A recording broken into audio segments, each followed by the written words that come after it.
ಹರೇ ಕೃಷ್ಣ. ಎಲ್ಲರಿಗೂ ಸ್ವಾಗತ. ಸೊ ಇವತ್ತು ಯಾವ ಅಧ್ಯಾಯ ಓದ್ತೀವಿ ನಾವು ಇವತ್ತು? ಯಾರಿಗಾದ್ರು ಎಷ್ಟನೇ ಅಧ್ಯಾಯ ಇವತ್ತು? ಹರೇ ಕೃಷ್ಣ ಮಾತಾಜಿ. 7ನೇ ಅಧ್ಯಾಯ ಹರಿ ಜ್ಞಾನ ವಿಜ್ಞಾನ ಯೋಗ. ಹರಿ ಬೋಲ್. 7ನೇ ಅಧ್ಯಾಯ ಜ್ಞಾನ ವಿಜ್ಞಾನ ಯೋಗ. ಸೊ ಈ ಅಧ್ಯಾಯದಿಂದ ಏನ್ ಸ್ಪೆಷಾಲಿಟಿ? ಭಗವದ್ಗೀತೆನ ಹೇಗೆ ಆ, ವಿಭಾಗ ಮಾಡಿದ್ದಾರೆ? 3 ವಿಭಾಗ ಮಾಡಿದ್ದಾರೆ. ಕರ್ಮಯೋಗ ಫಸ್ಟ್ ಚಾಪ್ಟರ್ 7ರಿಂದ 12ವರೆಗೂ ಭಕ್ತಿ ಯೋಗ ಅಲ್ವಾ ಹ್ಮ್. ಮಾತಾಜಿ? ಹರಿ ಬೋಲ್. ಹಾ, ಹೇಳಿ ಮಾತಾಜಿ. ಮತ್ತೆ ಲಾಸ್ಟ್ನೇದ್ ಗೊತ್ತಿಲ್ಲ ಮತ್ತೆ ಹೇಳಿದೀರಾ, ಬಟ್ ಮರ್ತೋಯ್ತೆ. ಇವೆರಡು ಮಾತ್ರ ಚೆನ್ನಾಗಿ ನೆನ್ಪಿಟ್ಕೊಂಡಿದ್ದೀನಿ. ಹಾ, ಲಾಸ್ಟ್ನೇದು 13ನೇ ಚಾಪ್ಟರ್ ಇಂದ 18ನೇ ಚಾಪ್ಟರ್ ವರೆಗೂ ಜ್ಞಾನ ಯೋಗ ಅಂತ ಕರೀತಾರೆ. ಸೊ ಈ ರೀತಿ ಭಗವದ್ಗೀತೆನ 3 ಭಾಗ ಆಗಿ ಮಾಡಿ ಕೃಷ್ಣ ನಮಗೆ ಉಪದೇಶ ಮಾಡ್ತಾನೆ. ಸೊ ಇವಾಗ ಆ, ಈ ಭಕ್ತಿ ಯೋಗ ಅಂದ್ರೆ ಎಲ್ಲ 3 ಯೋಗಗಳಿಗಿಂತ ಭಕ್ತಿ ಯೋಗ ಅತ್ಯಂತ ಶ್ರೇಷ್ಠವಾದ ಯೋಗ ಅಂತ ನಾವು ಆಗ್ಲೇ ನೆನ್ನೆ 6ನೇ ಅಧ್ಯಾಯದಲ್ಲಿ ಕೂಡ ಕಲ್ತಿದ್ದೀವಿ. ಸೊ ಇವಾಗ ಒಂದು ಸ್ಯಾಂಡ್ವಿಚ್ ಅಂತ ನಾವು ತಗೊಂಡ್ರೆ ಎಕ್ಸಾಂಪಲ್ಗೆ, ಸ್ಯಾಂಡ್ವಿಚ್ ಅಂದ್ರೆ ಏನು? ಎರಡು ಬ್ರೆಡ್ ಸ್ಲೈಸಸ್ ಇರುತ್ತೆ, ಮಧ್ಯದಲ್ಲಿ ಸ್ಟಫಿಂಗ್ ಇರುತ್ತೆ ಅಲ್ವಾ? ಸೊ ಸ್ಯಾಂಡ್ವಿಚ್ ಬರೀ ಎರಡು ಬ್ರೆಡ್ ಸ್ಲೈಸಸ್ ಇಂದ ಟೇಸ್ಟ್ ಬರಲ್ಲ. ಆಕ್ಚುಯಲ್ ಟೇಸ್ಟ್ ಬರೋದು ಅದರ ಎರಡು ಮಧ್ಯದಲ್ಲಿರೋ ಸ್ಟಫಿಂಗ್ ಇಂದ ಅಲ್ವಾ? ಸೊ ಏನ್ ಸ್ಟಫಿಂಗ್ ಆದ್ರೂ ಆಗಿರ್ಬೋದು, ಚೀಸ್ ಸ್ಯಾಂಡ್ವಿಚ್ ಆಗಿರ್ಬೋದು, ವೆಜಿಟೇಬಲ್ ಸ್ಯಾಂಡ್ವಿಚ್ ಆಗಿರ್ಬೋದು. ಸೊ ಆ ಮಧ್ಯದ ಸ್ಟಫಿಂಗ್ನ ನಾವು ಭಕ್ತಿ ಯೋಗ ಅಂತ ಕರಿತೀವಿ. ಅಂದ್ರೆ ಆ ಈಗ ಆ ಕಡೆ ಈ ಕಡೆ ಏನಿದೆ, ಕರ್ಮಯೋಗ ಜ್ಞಾನ ಯೋಗ ಎರಡು ಭಕ್ತಿ ಯೋಗನ ಗಾರ್ಡ್ ಮಾಡ್ತಿದೆ ಅಲ್ವಾ? ಸೊ ಅದಕ್ಕೆ ಕೃಷ್ಣ ಹೇಳಿರೋದು ಭಕ್ತಿ ಯೋಗ ಅತ್ಯಂತ ಶ್ರೇಷ್ಠವಾಗಿರೋದು. ಅದಕ್ಕೆ ಕೃಷ್ಣ ಅದನ್ನ ಮಧ್ಯದಲ್ಲಿಟ್ಟಿದ್ದಾನೆ, ಕೊನೆಯಲ್ಲಿಟ್ಟಿಲ್ಲ. ಆಯ್ತಾ? ಕೊನೆಯಲ್ಲಿಟ್ಟಿಲ್ಲ. ಈಗ ಸೊ ಭಕ್ತಿ ಯೋಗ ತುಂಬಾ ಶ್ರೇಷ್ಠ. ಅದು ಎರಡನ್ನೂ ಕಾಪಾಡೋದು ನಮಗೆ ಕರ್ಮಯೋಗ ಮತ್ತೆ ಜ್ಞಾನ ಯೋಗ. ಸೊ ಕರ್ಮಯೋಗ ಅಥವಾ ಜ್ಞಾನ ಯೋಗ ಮಾಡಿ ನಾವು ವಾಪಸ್ ಭಕ್ತಿ ಯೋಗಕ್ಕೆ ಬರಬೇಕು ಅಂತ ಇಲ್ಲಿ ನಾವು ಕೃಷ್ಣ ಹೇಳ್ತಾ ಇದ್ದಾನೆ ನಮಗೆ. ಸೊ ಇವಾಗ ಈ ಚಾಪ್ಟರ್ನ ಸ್ಟಾರ್ಟ್ ಮಾಡೋಣ. ಜ್ಞಾನ ವಿಜ್ಞಾನ ಯೋಗ. ಪ್ರಾರ್ಥನೆ. ಓಂ ನಮೋ ಭಗವತೆ ವಾಸುದೇವಾಯ. ಓಂ ನಮೋ ಭಗವತೆ ವಾಸುದೇವಾಯ. ಓಂ ನಮೋ ಭಗವತೆ ವಾಸುದೇವಾಯ. ಓಂ ಅಜ್ಞಾನತಿಮಿರಾಂಧಸ್ಯ ಜ್ಞಾನಾಂಜನಶಲಾಕಯಾ ಚಕ್ಷುರುನ್ಮಿಲಿತಂ ಯೇನ ತಸ್ಮೈ ಶ್ರೀಗುರವೇ ನಮಃ. ಶ್ರೀಚೈತನ್ಯಮನೋಭೀಷ್ಟಂ ಸ್ಥಾಪಿತಂ ಯೇನ ಭೂತಲೆ ಸ್ವಯಂ ರೂಪಾ ಗದಾ ಮಹ್ಯಂ ದದಾತಿ ಸ್ವಪದಾಂತಿಕಂ. ವಂದೇಹಂ ಶ್ರೀಗುರು ಶ್ರೀಯುತಾಪದಕಮಲಂ ಶ್ರೀಗುರೂನ್ ವೈಷ್ಣವಾಂಶ್ಚ ಶ್ರೀರೂಪಂ ಸಾಗ್ರಜಾತಂ ಸಹಗಣ ರಘುನಾಥಾನ್ವಿತಂ ತಂ ಸಜೀವಂ ಸಾದ್ವೈತಂ ಸಾವಧೂತಂ ಪರಿಜನಸಹಿತಂ ಕೃಷ್ಣಚೈತನ್ಯದೇವಂ ಶ್ರೀರಾಧಾಕೃಷ್ಣಪಾದಾನ್ ಸಹಗಣಲಲಿತಾ ಶ್ರೀವಿಶಾಖಾನ್ವಿತಾಂಶ್ಚ. ಹೇ ಕೃಷ್ಣ ಕರುಣಾ ಸಿಂಧು ದೀನಬಂಧು ಜಗತ್ಪತೆ ಗೋಪೇಶ ಗೋಪಿಕಾ ಕಾಂತ ರಾಧಾ ಕಾಂತ ನಮೋಸ್ತುತೆ. ತಪ್ತ ಕಾಂಚನ ಗೌರಾಂಗಿ ರಾಧೆ ವೃಂದಾವನೇಶ್ವರಿ ವೃಷಭಾನುಸುತೆ ದೇವಿ ಪ್ರಣಮಾಮಿ ಹರಿಪ್ರಿಯೆ. ವಾಂಛಾ ಕಲ್ಪತರುಭ್ಯಶ್ಚ ಕೃಪಾ ಸಿಂಧುಭ್ಯ ಏವ ಚ ಪತಿತಾನಾಂ ಪಾವನೇಭ್ಯೋ ವೈಷ್ಣವೇಭ್ಯೋ ನಮೋ ನಮಃ. ನಮೋ ಓಂ ವಿಷ್ಣುಪಾದಾಯ ಕೃಷ್ಣಪ್ರೇಷ್ಠಾಯ ಭೂತಲೆ ಶ್ರೀಮತೆ ಭಕ್ತಿವೇದಾಂತ ಸ್ವಾಮಿನಿತಿ ನಾಮಿನೆ. ನಮಸ್ತೆ ಸಾರಸ್ವತಿ ದೇವಿ ಗೌರವಾಣಿ ಪ್ರಚಾರಿಣೆ ನಿರ್ವಿಶೇಷ ಶೂನ್ಯವಾದಿ ಪಾಶ್ಚಾತ್ಯ ದೇಶ ತಾರಿಣೆ. ಶ್ರೀ ಕೃಷ್ಣ ಚೈತನ್ಯ ಪ್ರಭು ನಿತ್ಯಾನಂದ ಶ್ರೀ ಅದ್ವೈತ ಗದಾಧರ ಶ್ರೀವಾಸಾದಿ ಗೌರ ಭಕ್ತ ವೃಂದ. ಹರೇ ಕೃಷ್ಣ ಕೃಷ್ಣ ಕೃಷ್ಣ ಹರೇ ಹರೇ, ಹರೇ ರಾಮ ರಾಮ ರಾಮ ಹರೇ ಹರೇ. ಹರೇ ಕೃಷ್ಣ. ಸೊ ಈ ಚಾಪ್ಟರ್ ಕೃಷ್ಣ ಆ, ನಮಗೆ ಮನಸ್ಸಿನ ಇಂಪಾರ್ಟೆನ್ಸ್ ಹೇಳ್ತಾ ಸ್ಟಾರ್ಟ್ ಮಾಡ್ತಾನೆ. ನಿನ್ನೆ ಚಾಪ್ಟರ್ ಅಲ್ಲಿ ಕೂಡ ಮನಸ್ಸು ನಾವು ನಿಯಂತ್ರಿಸಿದ್ರೆ ನಮ್ಗೆ ಏನದು ಸಕ್ಸಸ್ ಖಚಿತ ಅಂತ ಕೃಷ್ಣ ಹೇಳ್ತಾನಲ್ಲ. ಸೊ ಅದ್ರ ಬಗ್ಗೆ ಇನ್ನಷ್ಟು ವಿವರಣೆ ಮಾಡ್ತಾನೆ ಮೊದಲನೇ ಚಾಪ್ಟರ್ ಮೊದಲನಲ್ಲಿ. ಶ್ರೀ ಭಗವಾನುವಾಚ ಮಯಾ ಸಕ್ತಂ ಮನಃ ಪಾರ್ಥ ಯೋಗಂ ಯುಂಜನ್ಮದಾಶ್ರಯ ಅಸಂಶಯಂ ಸಮಗ್ರಂ ಮಾಂ ಯಥಾ ಜ್ಞಾನ್ಯಸಿ ತತ್ ಶೃಣು. ಸೊ ನಾವು ನೋಡ್ಬೋದು ಲಾಸ್ಟ್ ಚಾಪ್ಟರ್ ಅಲ್ಲಿ ಕೃಷ್ಣ ಏನ್ ಹೇಳ್ತಾನೆ, ಮೈಂಡ್ ಅಂದ್ರೆ ಮನಸ್ಸನ್ನ ನಾವು ನಿಯಂತ್ರಿಸ್ಬೇಕು, ಮನಸ್ಸು ನಮ್ಮನ್ನ ನಿಯಂತ್ರಿಸಬಾರ್ದು. ಸೊ ಈಗ ಮನಸ್ಸನ್ನ ನಾವು ಹೇಗೆ ನಿಯಂತ್ರಿಸ್ಬೋದು ಅಂತ ಈ ಚಾಪ್ಟರ್ ಅಲ್ಲಿ ಕೃಷ್ಣ ನಮ್ಗೆ ಹೇಳ್ಕೊಡ್ತಾನೆ. ಆಯ್ತಾ? ಅನುವಾದ ಯಾರಾದ್ರೂ ಓದಿ. ಹರೇ ಕೃಷ್ಣ ಮಾತಾಜಿ. ಹರೇ ಕೃಷ್ಣ. ಅನುವಾದ. ದೇವೋತ್ತಮ ಪರಮಪುರುಷನು ಹೀಗೆ ಹೇಳಿದನು, ಪಾರ್ಥ, ನನ್ನಲ್ಲಿ ಆಸಕ್ತವಾದ ಮನಸ್ಸಿನಿಂದ ನನ್ನನ್ನೊಳಗೊಂಡ ಸಂಪೂರ್ಣ ಪ್ರಜ್ಞೆಯಲ್ಲಿ ಯೋಗಾಭ್ಯಾಸವನ್ನು ಮಾಡುವುದರಿಂದ ನೀನು ನನ್ನನ್ನು ಸಂಪೂರ್ಣವಾಗಿಯೂ ಸಂಶಯವಿಲ್ಲದಂತೆಯೂ ತಿಳಿದುಕೊಳ್ಳಬಹುದು. ಅದು ಹೇಗೆ ಎನ್ನುವುದನ್ನು ಕೇಳು. ಹರೇ ಕೃಷ್ಣ. ಹರೇ ಕೃಷ್ಣ. ಸೊ ನಾವಿಲ್ಲಿ ನೋಡ್ಬೋದು, ಸೊ ಲಾಸ್ಟ್ ಚಾಪ್ಟರ್ ಅಲ್ಲಿ ಅಷ್ಟಾಂಗ ಯೋಗ ಮಾಡಬಾರ್ದು, ಆಯ್ತಾ, ದೇವ್ರನ್ನ ಹೋಲ್ಸ್ಕೊಳಕ್ಕೆ ಭಕ್ತಿ ಯೋಗ ಮಾಡಬೇಕು ಅಂತ ಕೃಷ್ಣನೇ ಹೇಳ್ತಾನೆ. ಆಯ್ತಾ? ಸೊ ಅದನ್ನ ಹೇಗ್ ಮಾಡೋದು ಅಂತ, ಭಕ್ತಿ ಯೋಗ ಹೇಗ್ ಮಾಡೋದು ಅಂತ 7ನೇ ಚಾಪ್ಟರ್ ಇಂದ 12ನೇ ಚಾಪ್ಟರ್ ಅಲ್ಲಿ ಕೃಷ್ಣ ಕ್ಲಿಯರ್ ಆಗಿ ಹೇಳ್ತಾನೆ. ನಾವಾಗ್ಲೇ ಹೇಳಿದ್ವಿ, ಆ ಮಧ್ಯದಲ್ಲಿರೋ ಸ್ಟಫಿಂಗ್ ಇಂದ ಸ್ಯಾಂಡ್ವಿಚ್ ಟೇಸ್ಟ್ ಬರುತ್ತೆ ಅಂತ. ಸೊ ಭಗವದ್ಗೀತೆಯಲ್ಲಿ ಅತಿ ಸ್ವಾರಸ್ಯಕರವಾಗಿರೋದು ಭಕ್ತಿ ಯೋಗ. ಭಕ್ತಿ ಯೋಗನ ನಾವು ತುಂಬಾ ಈಸಿಯಾಗಿ ಮಾಡ್ಬೋದು. ಬೇರೆ ಯೋಗ ತುಂಬಾ ಕಷ್ಟ, ಆದ್ರೆ ಭಕ್ತಿ ಯೋಗ ತುಂಬಾ ಈಸಿ. ಆಯ್ತಾ? ಸೊ ಇಲ್ಲಿ ಅದನ್ನೇ ಹೇಳ್ತಾ ಇದ್ದಾನೆ, ಮನಸ್ಸನ್ನ ನನ್ನೊಳಗೆ ಅಂದ್ರೆ ಕೃಷ್ಣನ ಮೇಲೆ ನಾವು ಲೀನ ಮಾಡ್ಬೇಕು. ಅವಾಗ ನಮಗೆ ಸಂಪೂರ್ಣ ಪ್ರಜ್ಞೆಯಿಂದ ಆ ಕೃಷ್ಣನ ತಿಳಿದುಕೊಳ್ಳಬಹುದು ಅಂತ ಕೃಷ್ಣ ಹೇಳ್ತಿದ್ದಾನೆ. ನನ್ನನ್ನು ಸಂಪೂರ್ಣವಾಗಿ ಸಂಶಯವಿಲ್ಲದಂತೆಯೇ ತಿಳಿದುಕೊಳ್ಳಬಹುದು ಅಂತ ಕೃಷ್ಣ ಹೇಳ್ತಿದ್ದಾನೆ ಅಲ್ವಾ? ಸೊ ಇಲ್ಲಿ ಏಕೆ ಅನೇಕ ಜನರು ಕೃಷ್ಣ ಪ್ರಜ್ಞೆಯನ್ನು ತೆಗೆದುಕೊಳ್ಳಲು ಸಾಧ್ಯವಿಲ್ಲ? ಯಾರಿಗಾದ್ರೂ ಗೊತ್ತಿದ್ಯಾ? ನಿಮ್ಗೆ ಏನ್ ಅನ್ಸುತ್ತೆ, ಯಾಕೆ ಎಲ್ಲರೂ ಕೃಷ್ಣ ಪ್ರಜ್ಞೆ ತೆಗೆದುಕೊಳ್ಳಲು ಸಾಧ್ಯವಿಲ್ಲ?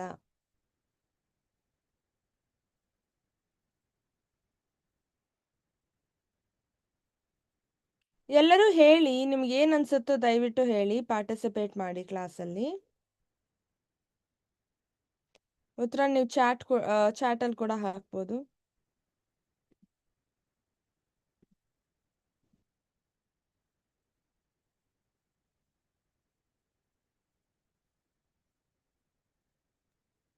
ಈಗ ಹೇಳಿ ಮಾತಾಜಿ. ಹರೇ ಕೃಷ್ಣ.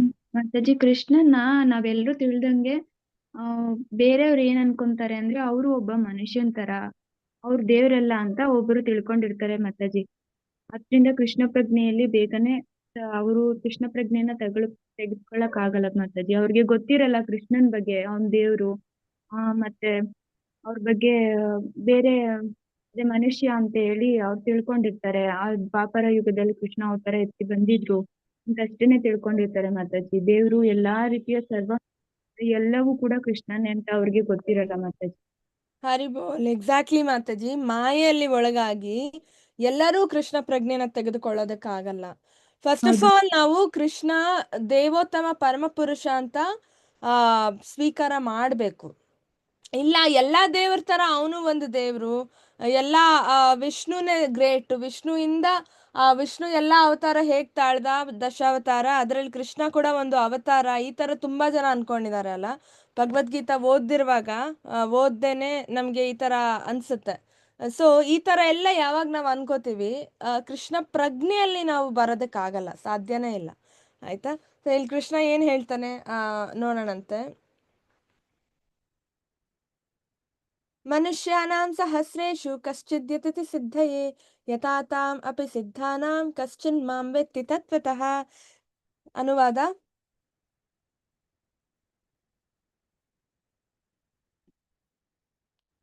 ಹರೇ ಕೃಷ್ಣ. ಯಾರಾದ್ರೂ ಅನುವಾದ ಓದ್ತೀರಾ? ಹರೇ ಕೃಷ್ಣ ಮಾತಾಜಿ. ಮಾತಾಜಿ ಓದಿ ಓದಿ ನೀವು. ಅಂಕಿತಾ ಅನುವಾದ. ಮಾತಾಡಿ. ಓದ್ತೀನಿ. ಸಾವಿರಾರು ಜನರಲ್ಲಿ ಒಬ್ಬನು ಪರಿಪೂರ್ಣತೆಗಾಗಿ ಪ್ರಯತ್ನಿಸಬಹುದು. ಸಾವಿರಾರು ಜನರಲ್ಲಿ ಒಬ್ಬನು ಪರಿಪೂರ್ಣತೆಗಾಗಿ ಪ್ರಯತ್ನಿಸಬಹುದು. ಪರಿಪೂರ್ಣತೆಯನ್ನು ಸಾಧಿಸುವವರಲ್ಲಿ ಒಬ್ಬನು ನನ್ನನ್ನು ನಿಜವಾಗಿ ಅರ್ಥ ಮಾಡಿಕೊಂಡಿದ್ದಾನೆ ಎಂದು ಹೇಳುವುದು ಕಷ್ಟ. ಹರೇ ಹರೇ ಕೃಷ್ಣ. ಸೊ ಏನ್ ಹೇಳ್ತಿದ್ದಾನೆ ಕೃಷ್ಣ ಇಲ್ಲಿ? ಸಾವಿರಾರು ಜನ ಪರಿಪೂರ್ಣತೆ ಪ್ರಯತ್ನಿಸಕ್ ಬರ್ತಾರೆ, ಆದ್ರೆ ಅದರಲ್ಲಿ ಒಬ್ರು ಮಾತ್ರ ಪರಿಪೂರ್ಣತೆ ಸಾಧಿಸಿದ್ದಾರೆ ಅಂತ ನಾವು ಹೇಳ್ಬೋದು ಅಂತ ಹೇಳ್ತಾರೆ. ಇಲ್ಲಿ ನಾವು ನೋಡ್ಬೋದು, ಇವಾಗ ಒಲಿಂಪಿಕ್ಸ್ ಇದ್ರೆ ಅಥವಾ ಏನೋ ಒಂದು ಅಥ್ಲೆಟಿಕ್ಸ್ ಮ್ಯಾಚ್ ಇದ್ರೆ ಅಲ್ವಾ, ಸಾವಿರಾರು ಜನ ಹೋಗ್ತಾರೆ. ಈಗ ಅದು ಬೇಡ, ಒಂದು ಆಡಿಷನ್ಸ್ ಇದೆ ಅಂತ ಇಟ್ಕೊಳ್ಳಿ, ಯಾವ್ದಾದ್ರು ಒಂದು ರಿಯಾಲಿಟಿ ಶೋಗೆ ಆಡಿಷನ್ಸ್ ಇದೆ ಅಂತ ಸಾವಿರಾರು ಜನ ಹೋಗ್ತಾರೆ, ಆದ್ರೆ ಸೆಲೆಕ್ಟ್ ಆಗೋರು ಎಷ್ಟು ಜನ ಅದರಲ್ಲಿ ಅಲ್ವಾ? ಆ ಸೆಲೆಕ್ಟ್ ಆಗೋರಲ್ಲಿ ಮತ್ತೆ ನಾವು ಟ್ರೋಫಿ ಗೆಲ್ಬೇಕು ಅಂದ್ರೆ ಒಬ್ಬರೇ ಗೆಲ್ಬೇಕು ಅಲ್ವಾ? ಸೊ ಆ ಥರ ಕೃಷ್ಣ ಹೇಳ್ತಿರೋದಿಲ್ಲಿ. ಸೊ ಅಂದ್ರೆ ಏನ್ ಮುಖ್ಯವಾಗಿ ನಮಗೆ ಬೇಕಾಗಿರೋದಿಲ್ಲಿ? ಕೃಷ್ಣನ್ ಮೇಲಿರೋ ನಂಬಿಕೆ, ಶ್ರದ್ಧೆ ಬೇಕಾಗತ್ತೆ, ಮತ್ತೆ ಪ್ರೀತಿ ಬೇಕಾಗಿರುತ್ತೆ. ಅದೇ ಭಕ್ತಿ. ಭಕ್ತಿ ಅಂದ್ರೆ ಕೃಷ್ಣನ್ ಮೇಲೆ ನಂಬಿಕೆ ಏನಿದೆ ಅದು ಸ್ಟ್ರಾಂಗ್ ಆಗಿರ್ಬೇಕು, ಮತ್ತೆ ಪ್ರೀತಿ ಜಾಸ್ತಿ ಇರಬೇಕು ಕೃಷ್ಣನ್ ಮೇಲೆ. ಕೃಷ್ಣನ್ ಜೊತೆ ಒಂದು ಸಂಬಂಧ ಇರಬೇಕು ನಮಗೆ, ಅವಾಗ ಮಾತ್ರ ನಮಗೆ ಕೃಷ್ಣ ಈಸಿಯಾಗಿ ಸಿಗ್ತಾನೆ ಅಲ್ವಾ? ಸಾವಿರಾರು ಜನ ಹೋಗ್ತಾರೆ, ಆದ್ರೆ ಅದರಲ್ಲಿ ಗೆಲ್ಲೋನು ಒಬ್ಬನು ಮಾತ್ರ ಅಲ್ವಾ? ಯಾಕಂದ್ರೆ ಮಿಕ್ಕಿದವರೆಲ್ಲರೂ ಮಾಯೆಯಲ್ಲಿ ಸಿಲುಕಿ ಮಾಯೆಗೆ ಅವರು ಬಲಿಯಾಗೋಗ್ಬಿಡ್ತಾರೆ.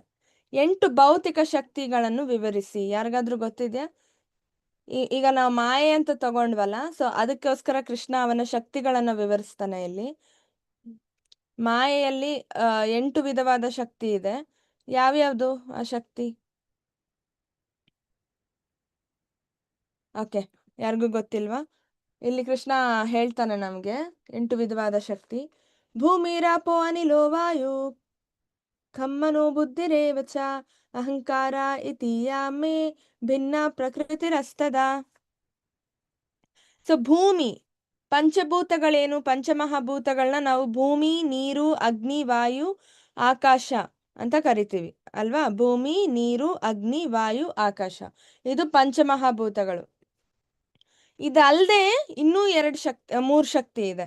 ಅದು ಮನಸ್ಸು, ಬುದ್ಧಿ ಮತ್ತು ಅಹಂಕಾರ. ಇದನ್ನ ಕೂಡ ನಾವು ಅರ್ಥ ಮಾಡ್ಕೋಬೇಕು, ಆಯ್ತಾ? ಸೊ ಇವು 8 ಶಕ್ತಿ ನಮ್ಮ ಈ ಮಾಯೆ ಅಥವಾ ನಮ್ಮ ಭೌತಿಕ ಪ್ರಪಂಚ ನಾವೇನ್ ನೋಡ್ತಿದೀವಿ, ಪ್ರಕೃತಿ, ಈ 8 ಶಕ್ತಿಗಳಿಂದ ಪ್ರಕೃತಿ ಮಾಡಲ್ಪಟ್ಟಿದೆ. ಇದನ್ನ ನಾವು ಅರ್ಥ ಮಾಡ್ಕೋಬೇಕು. ಈ 8 ಶಕ್ತಿ ಬೇರೆ ಏನೂ ಅಲ್ಲ, ಕೃಷ್ಣನೇ. ಇಲ್ಲಿ ನಾವು ಫೋಟೋದಲ್ಲಿ ನೋಡ್ಬೋದು, ಇದೆಲ್ಲ ಕೃಷ್ಣನೇ ಈ ಮಾಯೆನ ಮಾಡಿರೋದು. ಈ ಭೌತಿಕ ಪ್ರಪಂಚ ಅಥವಾ ಈ ನಾವಿರೋ ಈ ಪ್ರಕೃತಿ ಏನಿದೆ, ಇದನ್ನ ಮಾಡಿರೋದು ಕೃಷ್ಣನೇ, ಆಯ್ತಾ? ಇದನ್ನ ಸೃಷ್ಟಿ ಮಾಡಿರೋದು ಕೃಷ್ಣನೇ, ಆಯ್ತಾ? ಸೊ ಭೂಮಿ, ನೀರು, ಅಗ್ನಿ, ವಾಯು, ಆಕಾಶ, ಇದು ನಮಗೆಲ್ಲರಿಗೂ ಗೊತ್ತಿದೆ, ಪಂಚಮಹಾಭೂತಗಳು. ಇದರ ಜೊತೆಯಲ್ಲಿ ಮನಸ್ಸು, ಬುದ್ಧಿ ಮತ್ತು ಅಹಂಕಾರ ಕೂಡ ಸೇರಿದೆ. ಇದನ್ನ ನಾವು ಅರ್ಥ ಮಾಡ್ಕೋಬೇಕು. ಈ ಪ್ರಕೃತಿಯ ಏನೋ ಇದೆಲ್ಲ ಸೇರಿದ್ರೆ ಪ್ರಕೃತಿ ಆಗತ್ತೆ. ಇದನ್ನ ನಾವು ಅರ್ಥ ಮಾಡ್ಕೋಬೇಕು. ಓಕೆ, ಸೊ ಇದೆಲ್ಲ ಕ್ವಿಝಲ್ಲಿ ಕೇಳ್ತಾರೆ. ಅಪರೇಯಂ ಮಿತಸ್ತ್ವನ್ಯಂ ಪ್ರಕೃತಿ ವಿದ್ಧಿ ಮೇ ಪರಂ ಜೀವಭೂತಂ ಮಹಾಬಾಹೋ ಯಯೇದಂ ಧಾರ್ಯತೆ ಜಗತ್.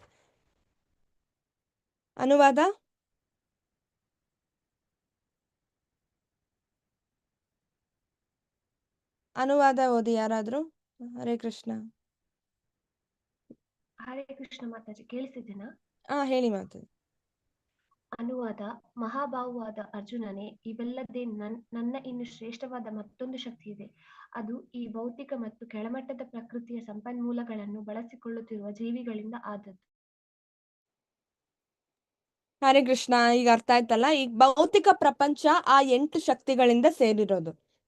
ಆದ್ರೆ ಕೃಷ್ಣ ಹೇಳ್ತಿದ್ದಾನೆ, ಈ 8 ಶಕ್ತಿಗಳಿಗಿಂತ ಒಂದು ಇನ್ನೂ ಹೆಚ್ಚು ಅತ್ಯಂತ ಶ್ರೇಷ್ಠವಾದ ಒಂದು ಶಕ್ತಿ ಇದೆ. ಅದು ನಾವೆಲ್ಲರೂ, ನಮ್ಮ ಆತ್ಮ ಏನಿದೆ ಅದು, ಜೀವಿಗಳು. ಅರ್ಥ ಆಯ್ತಲ್ಲ? ಸೊ ನಾವೆಲ್ಲ ಏನ್ ಅನ್ಕೊಂಡಿದೀವಿ, ಮಾಯೆ ತುಂಬಾ ಸ್ಟ್ರಾಂಗ್, ಮಾಯೆ ನಮ್ಮನ್ನ ಕಂಟ್ರೋಲ್ ಮಾಡ್ತಾ ಇದೆ ಅಂತ. ಆದ್ರೆ ಕೃಷ್ಣ ಏನ್ ಹೇಳ್ತಿದ್ದಾನೆ, ಆತ್ಮ ಅಂದ್ರೆ ನಾವು ಜೀವಿಗಳು ಮಾಯೆಗಿಂತ ಶ್ರೇಷ್ಠವಾಗಿರೋ ಶಕ್ತಿ. ಸೊ ಅದನ್ನ ನಾವು ಅರ್ಥ ಮಾಡ್ಕೋಬೇಕು. ಅಂದ್ರೆ ಅವನೇನ್ ಹೇಳ್ತಿದ್ದಾನೆ ಇಲ್ಲಿ, ಮಾಯೆ ನಮ್ಮನ್ನ ಆಕ್ಚುಲಿ ಸೋಲ್ಸಕ್ ಆಗಲ್ಲ. ನಾವು ತುಂಬಾ ಸ್ಟ್ರಾಂಗ್ ಆಕ್ಚುಲಿ ಮಾಯಕ್ಕಿಂತ. ಆದ್ರೂ ಯಾಕೆ ಮಾಯೆ ನಮ್ಮನ್ನ ದಾರಿ ತಪ್ಪಿಸ್ತಾ ಇದೆ ಅಂದ್ರೆ ನಮಗೆ ಕೃಷ್ಣನ್ ಮೇಲೆ ಇರೋ ಒಂದು ತಾತ್ಸಾರ, ಆಯ್ತಾ? ಅವನ್ನ ಅಕ್ಸೆಪ್ಟ್ ಮಾಡ್ಕೋಬೇಕು ಅಂತ ಇಲ್ಲ ಮೈಂಡಲ್ಲಿ ಅಲ್ವಾ, ಅವನಿಗೆ ಸೇವೆ ಮಾಡ್ಬೇಕು ಅಂತ ಇಲ್ಲ. ಜೀವೇರ ಸ್ವರೂಪ ಕೃಷ್ಣನ ನಿತ್ಯ ದಾಸ್ ಅಲ್ವಾ, ಅಂದ್ರೆ ಇಡೀ ಜೀವಿಯ ಒಂದು ಸ್ವರೂಪ ಕೃಷ್ಣನ ನಿತ್ಯ ದಾಸ. ಆದ್ರೆ ನಾವೇನ್ ಮಾಡ್ತಾ ಇದೀವಿ, ಕೃಷ್ಣನ್ಗೆ ಒಂಚೂರು ಸೇವೆ ಮಾಡ್ತಾ ಇಲ್ಲ.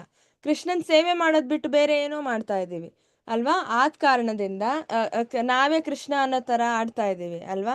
ಅಂದ್ರೆ ನಾವ್ ಯಾಕೆ ಇನ್ನೊಬ್ರಿಗೆ ಸೇವೆ ಮಾಡ್ಬೇಕು, ಎಲ್ಲರೂ ನನಗೆ ಸೇವೆ ಮಾಡ್ಬೇಕು, ನಾನ್ ಹೇಳ್ದಂಗ್ ಬೇರೆಯವ್ರು ಕೇಳ್ಬೇಕು. ಸೊ ಇದು ನಮಗಿರೋ ಅಹಂಕಾರ ಅಲ್ವಾ. ಈ ಕಾರಣದಿಂದ ಮಾಯೆ ನಮ್ಮನ್ನ ತಿರುಗಿಸ್ತಾ ಇದೆ. ಬುಗ್ರಿ ಹೆಂಗ್ ತಿರುಗಿಸ್ತೀವಿ ಅಲ್ಲ, ಹಾಗೆ ಮಾಯೆ ನಮ್ಮನ್ನ ತಿರುಗಿಸ್ತಾ ಇದೆ. ಅದೆಲ್ಲ ನಾವು ನೋಡ್ತೀವಿ ಈಗ ಚಾಪ್ಟರ್ಗಳಲ್ಲಿ, ಹೇಗ್ ಮಾಯೆ ನಮಗೆ ದಾರಿ ತಪ್ಪಿಸ್ತಾ ಇದ್ದಾಳೆ ಅಂತ, ನಾವು ಹೇಗೆ ದಾರಿ ತಪ್ತಾ ಇದ್ದೀವಿ ಅಂತ. ಸೊ ಅತ್ಯಂತ ಶ್ರೇಷ್ಠವಾಗಿರೋ ಶಕ್ತಿ ಆತ್ಮ ಈ 8 ಶಕ್ತಿಗಳಿಗಿಂತ ಶ್ರೇಷ್ಠವಾಗಿರೋದು. ಆದ್ರೂ ನಾವು ಈ 8 ಶಕ್ತಿಗಳಿಗೆ ನಮ್ಮನ್ನ ನಾವು ಒಪ್ಪಿಸ್ಕೊಂಡು ದಾರಿ ತಪ್ತಾ ಇದ್ದೀವಿ. ಇದನ್ನ ನಾವು ಅರ್ಥ ಮಾಡ್ಕೋಬೇಕಿಲ್ಲಿ. ಈಗ ನೆಕ್ಸ್ಟ್, ಏತಾದ್ಯೋನೀನಿ ಭೂತಾನಿ ಸರ್ವಾನೀತಿ ಉಪಧಾರಯೇ ಅಹಂ ಕೃತ್ಸ್ನಾಯ ಜಗತಾ ಪ್ರಭವ ಪ್ರಳಯಸ್ತಥಾ. ಅನುವಾದ. ಹರೇ ಕೃಷ್ಣ ಮಾತಾಜಿ. ಸೃಷ್ಟಿಯಾದ ಎಲ್ಲಾ ಜೀವಿಗಳಿಗೂ ಈ 2 ಪ್ರಕೃತಿಗಳೇ ಮೂಲ. ಈ ಜಗತ್ತಿನಲ್ಲಿ ಭೌತಿಕವಾದ ಮತ್ತು ಆಧ್ಯಾತ್ಮಿಕವಾದ ಎಲ್ಲದರ ಮೂಲವೂ ಅಂತ್ಯವೂ ನಾನೇ ಎಂದು ತಿಳಿದುಕೋ. ಹರಿ ಬೋಲ್. ಸೊ ಇವಾಗ 2 ಶಕ್ತಿಗಳ ಬಗ್ಗೆ ಹೇಳಿದಾನೆ ಕೃಷ್ಣ. ಒಂದು ಭೌತಿಕ ಪ್ರಪಂಚದ ಶಕ್ತಿ, ಆ 8 ಶಕ್ತಿಗಳನ್ನ ನಾವೇನ್ ನೋಡಿದ್ವಿ ಅದು. ಆಮೇಲೆ ಅದಕ್ಕಿಂತ ಶ್ರೇಷ್ಠವಾಗಿರೋದು ಜೀವಿಗಳು ಅಂದ್ರೆ ಆತ್ಮ ಅಲ್ವಾ. ಸೊ ಈ 2 ಶಕ್ತಿಗಳ ಬಗ್ಗೆ ಹೇಳಿದಾನೆ. ಇದ್ರಲ್ಲಿ ಒಂದು ಆಧ್ಯಾತ್ಮಿಕ ಶಕ್ತಿ ಆಗುತ್ತೆ, ಇನ್ನೊಂದು ಭೌತಿಕ ಶಕ್ತಿ ಅಲ್ವಾ. ಆಧ್ಯಾತ್ಮಿಕ ಶಕ್ತಿ ಅಂದ್ರೆ ನಾವು ಜೀವಿಗಳೇನಿದೀವಿ, ನಾವು ಆತ್ಮಶಕ್ತಿಯಾಗಿ ಆದ ಕಾರಣ ನಾವು ಆಧ್ಯಾತ್ಮ ಶಕ್ತಿ ಅಂತ ಕರಿತೀವಿ.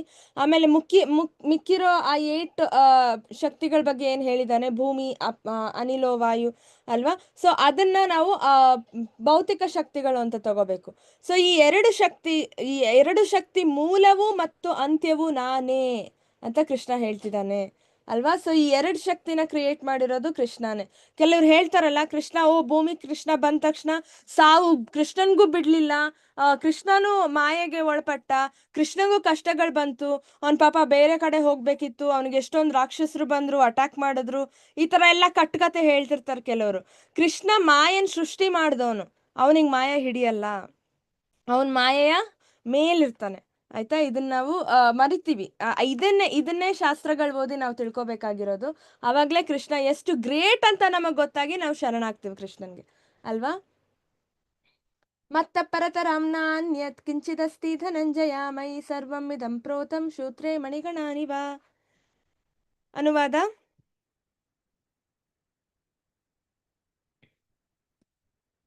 ಹರೇ ಕೃಷ್ಣ. ಅನುವಾದ ಯಾರಾದ್ರೂ ಓದ್ತೀರಾ?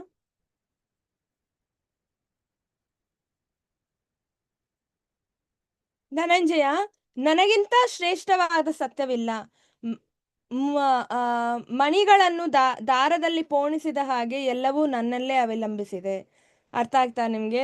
ಎಷ್ಟು ಕ್ಲಿಯರ್ ಆಗಿ ಹೇಳ್ತಿದ್ದಾನೆ ನೋಡಿ. ಧನಂಜಯ ಅಂದ್ರೆ ಬೇರೆ ಯಾರು ಅಲ್ಲ, ಅರ್ಜುನ ಆಯ್ತಾ. ಸೊ ಅವನು ಹೇಳ್ತಿದ್ದಾನೆ, ಅರ್ಜುನ, ನನಗಿಂತ ಶ್ರೇಷ್ಠ ಸತ್ಯವಿಲ್ಲ, ಮತ್ತ ಪರತರಂ ನ ಅನ್ಯತ್ ಅಂದ್ರೆ ಕೃಷ್ಣನ್ಗಿಂತ ಯಾವುದು ಗ್ರೇಟ್ ಬೇರೆ ಯಾವುದೂ ಇಲ್ಲ. ಮತ್ತ ಪರ ಅಂದ್ರೆ ಗ್ರೇಟ್ ಅಲ್ವಾ. ಮತ್ತ ಪರತರಂ ನ ಅನ್ಯತ್, ಬೇರೆ ಯಾವುದು ಅನ್ಯ ಶಕ್ತಿ ನನಗಿಂತ ಗ್ರೇಟ್ ಇರೋದು ಇಲ್ವೇ ಇಲ್ಲ, ಈ ಜಗತ್ನಲ್ಲಿ ಇಲ್ವೇ ಇಲ್ಲ ಅಲ್ವಾ. ಎಲ್ಲ ಮಣಿಗಳು ದಾರದಲ್ಲಿ ನಾವು ಹೇಗ್ ಪೋಣಿಸ್ತೀವಿ ಆಯ್ತಾ, ಎಲ್ಲ ಹಾಗೆ ಕೃಷ್ಣನ್ ಮೇಲೆ ಎಲ್ಲಾ ಶಕ್ತಿಗಳು ಅವಲಂಬಿಸಿದೆ ಆಯ್ತಾ. ಎಲ್ಲ ಇವತ್ತು ಎಷ್ಟೊಂದು ಪ್ಲಾನೆಟ್ಸ್ ಇದಾವೆ, ಎಷ್ಟೊಂದು ಗ್ರಹಗಳಿದಾವೆ, ಎಷ್ಟೊಂದು ಯೂನಿವರ್ಸಸ್ ಇದಾವೆ, ಎಷ್ಟೊಂದು ಜನರಿದ್ದಾರೆ ಅಲ್ವಾ. ಮಳೆ ಎಲ್ಲಾ ಪ್ಲಾನೆಟ್ಸ್ ಅಲ್ಲೂ ಮಳೆ ಬೆಳೆ ಎಲ್ಲ ಆಗ್ತಾ ಹೋಗ್ಬೇಕು ಅಲ್ವಾ. ಎಲ್ಲ ಹೇಗ್ ಆಗ್ತಾ ಇದೆ ಅದ್ರ ಪಾಡಿಗೆ ಅದು ತಾನಾಗ್ತಾನೆ ಕೃಷ್ಣ ಅಂತ ಒಬ್ನು ಶಕ್ತಿ ಎಲ್ಲದನ್ನು ಏನೋ ನೋಡ್ಕೊತಾ ಇದ್ದಾನೆ. ಇದನ್ನ ನಾವು ಅರ್ಥ ಮಾಡ್ಕೋಬೇಕು. ಒಂದು ದಾರದಲ್ಲಿ ಮಣಿನ ಹೇಗ್ ಪೋಣಿಸಿದ್ರೆ ಆ ಮಣಿ ಹೇಗಿರುತ್ತೆ, ಅದ್ರ ಜಾಗದಲ್ಲಿ ಅದಿರುತ್ತಲ್ಲ, ಯಾಕೆ ಆ ದಾರದ ಸಪೋರ್ಟ್ ಇಂದ ಅದ್ರ ಜಾಗದಲ್ಲಿ ಅದಿರುತ್ತೆ, ಬೀಳಲ್ಲ ಅಲ್ವಾ? ಸೊ ಹಾಗೆ ಕೃಷ್ಣ ಮೇಲೆ ಎಲ್ಲ ಅವಲಂಬಿಸಿ ಕೃಷ್ಣನ್ ಏನೋ ಆಧಾರ ಶಕ್ತಿ ಕೃಷ್ಣ ಆಗಿ ಎಲ್ಲಾನು ನೋಡ್ಕೋತಾ ಇದ್ದಾನೆ ಅಲ್ವಾ? ಮತ್ತ ಪರತರಂ ನಾಣ್ಯತ, ಅವನಿಗಿಂತ ದೊಡ್ಡದಾಗಿರೋದು ಏನೂ ಇಲ್ಲ. ರಸೋಹಮ್ಮಪ್ಸ ಕೌಂತೆಯ ಪ್ರಭಾಂಶಿ ಸಸಿ ಸೂರಯ ಪ್ರಣವ ಸರ್ವ ವೇದೇಶು ಶಬ್ದಕ್ಕೆ ಪೌರುಷಂ ಋಷು. ಅನುವಾದ ಯಾರಾದ್ರೂ ಓದ್ತೀರಾ? ಅನುವಾದ: ಹೇ ಅರ್ಜುನ, ನಾನು ನೀರಿನಲ್ಲಿಯೂ ರುಚಿಯು, ಸೂರ್ಯ ಚಂದ್ರರಲ್ಲಿ ಬೆಳಕು, ವೇದ ಮಂತ್ರಗಳಲ್ಲಿ ಓಂಕಾರವೂ ಆಗಿದ್ದೇನೆ. ನಾನು ಆಕಾಶದಲ್ಲಿ ಶಬ್ದವೂ, ಪುರುಷರಲ್ಲಿ ಪೌರುಷವೂ ಆಗಿದ್ದೇನೆ. ಧನ್ಯವಾದ. ಹರಿಬೋಲ್. ಸೊ ನೋಡಿ, ಈ ಕೃಷ್ಣ ಏನ್ ಹೇಳ್ತಿದ್ದಾನೆ ಇವಾಗ. ಲಾಸ್ಟ್ ಕ್ಲಾಸಲ್ಲಿ ಭಕ್ತಿ ಯೋಗ ಮಾಡಿ ಮನಸ್ಸನ್ನ ಈಸಿಯಾಗಿ ನಿಯಂತ್ರಿಸ್ಬೋದು ಅಂತ ಹೇಳ್ದ. ಈಗ ಸ್ಟಾರ್ಟಿಂಗ್ ಅಲ್ಲಿ ಹೇಳ್ದ ಕೃಷ್ಣ, ನನ್ನಲ್ಲಿ ಮನಸ್ಸನ್ನ ಲೀನ ಮಾಡು, ಅವಾಗ ನೀನ್ ಈಸಿಯಾಗಿ ಸಂಪೂರ್ಣತೆ ಹೊಂದ್ಬೋದು ಅಂತ ಕೃಷ್ಣ ಹೇಳ್ದ. ಆದ್ರೆ ಹೇಗ್ ಮಾಡೋದು ಅಂತ ಈ ಚಾಪ್ಟರ್ ಇಂದ ಶುರು ಮಾಡ್ತಾನೆ, 12ನೇ ಚಾಪ್ಟರ್ ಅಲ್ಲಿ ಮುಗಿಸ್ತಾನೆ. ಸೊ ಈಗ ಹೇಳ್ತಾ ಹೋಗ್ತಿದ್ದಾನೆ ನೋಡಿ, ನೀರಿನ ರುಚಿ ಕೃಷ್ಣ. ಸೊ ಇವಾಗ ಯಾಕೆ ಇದನ್ನೆಲ್ಲ ಹೇಳ್ತಿದ್ದಾನೆ? ನೀರಿನ ರುಚಿ ಬಗ್ಗೆ, ಸೂರ್ಯಚಂದ್ರರ ಬೆಳಕ್ ಬಗ್ಗೆ ಏನಕ್ಕೆ ಹೇಳ್ತಿದ್ದಾನೆ ಕೃಷ್ಣ? ಇದೆಲ್ಲ ಇದರಿಂದ ನಾವು ಮನಸ್ಸನ್ನ ಹೇಗ್ ನಿಯಂತ್ರಿಸ್ಬೋದು?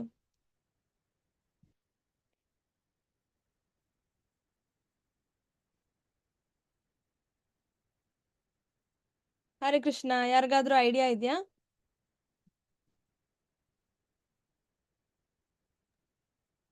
ಸರ್ವಸ್ವವು ನಾನೇ ಅಂತ ಹೇಳ್ತಿದ್ದಾನೆ ಕೃಷ್ಣ ಅಂತ ಅನ್ಕೋತೀನಿ ಮಾತಾಜಿ. ಹೌದು ಮಾತಾಜಿ, ಅವನೇ ಸರ್ವಸ್ವ ಅಂತ ಹೇಳ್ತಿದ್ದಾನೆ. ಆದ್ರೆ ಯಾಕೆ ಹೇಳ್ತಿದ್ದಾನೆ? ಇದರಿಂದ ನಮ್ಮ ಮನಸ್ಸನ್ನ ನಾವ್ ಹೇಗ್ ನಿಯಂತ್ರಿಸ್ಬೋದು?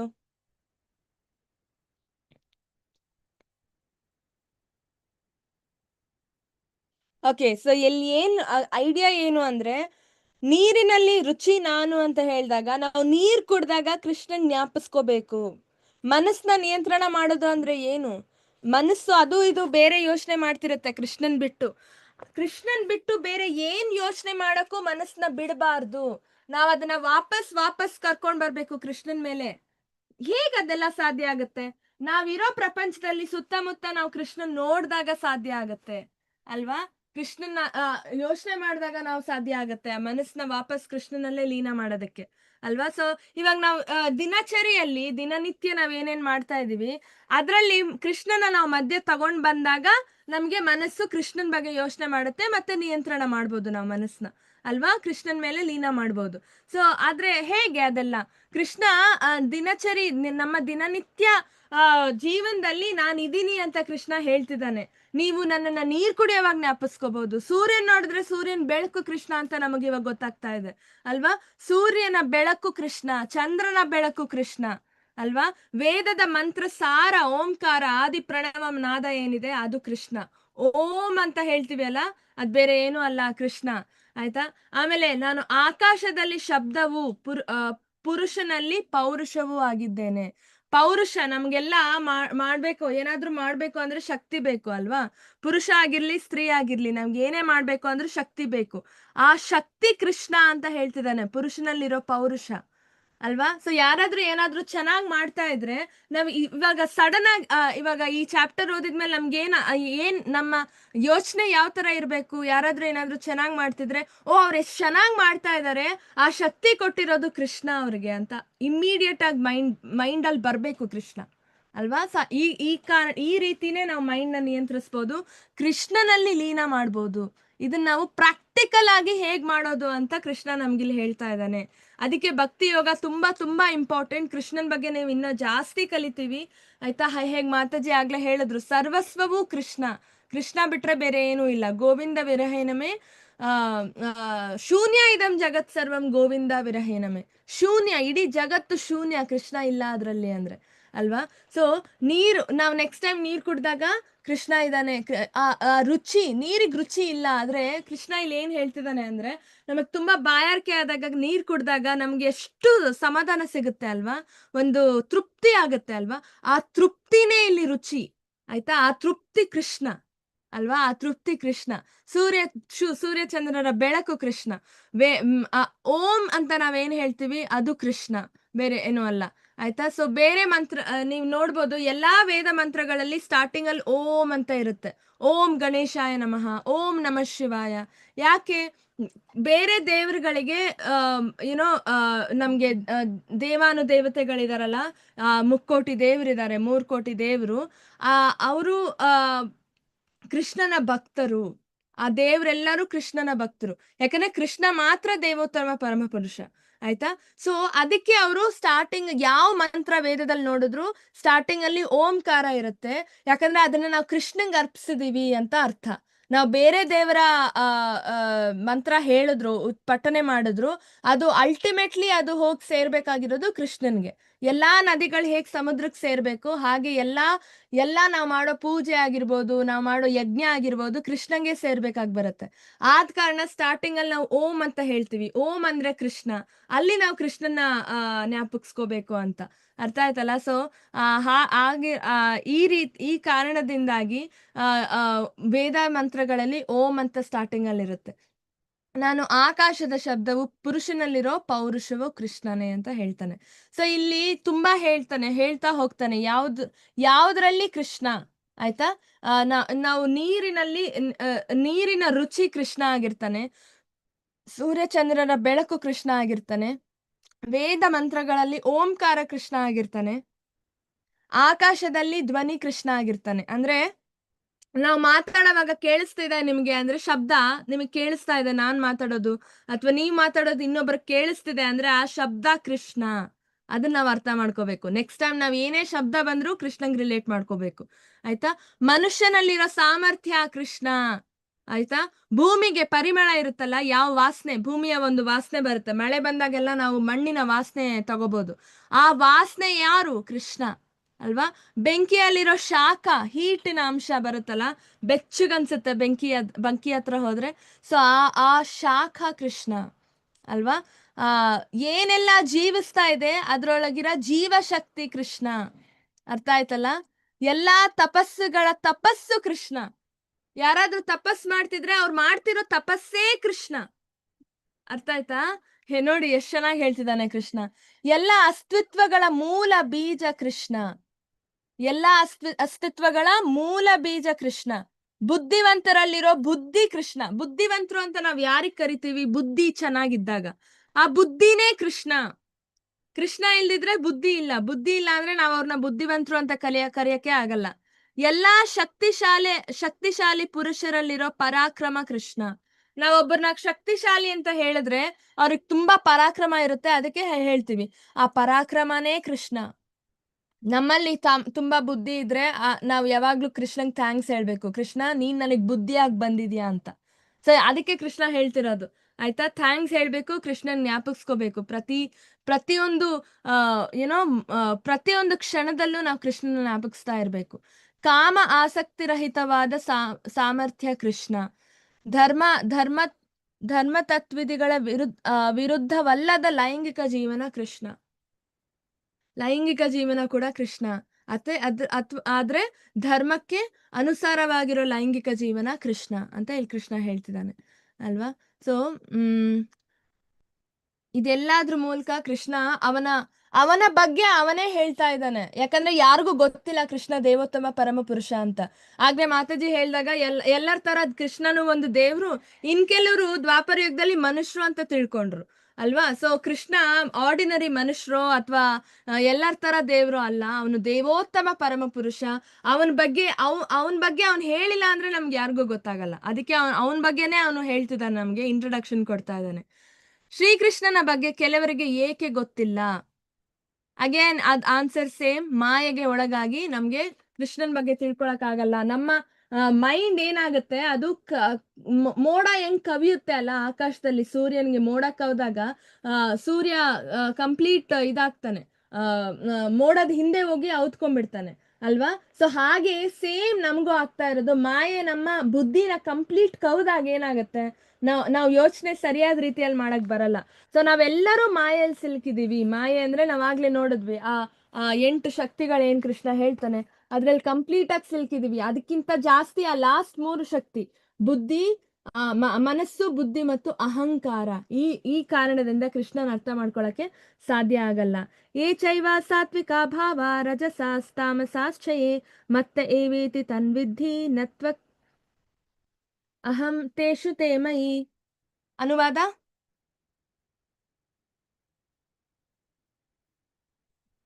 ಓದಿ ಯಾರಾದ್ರೂ.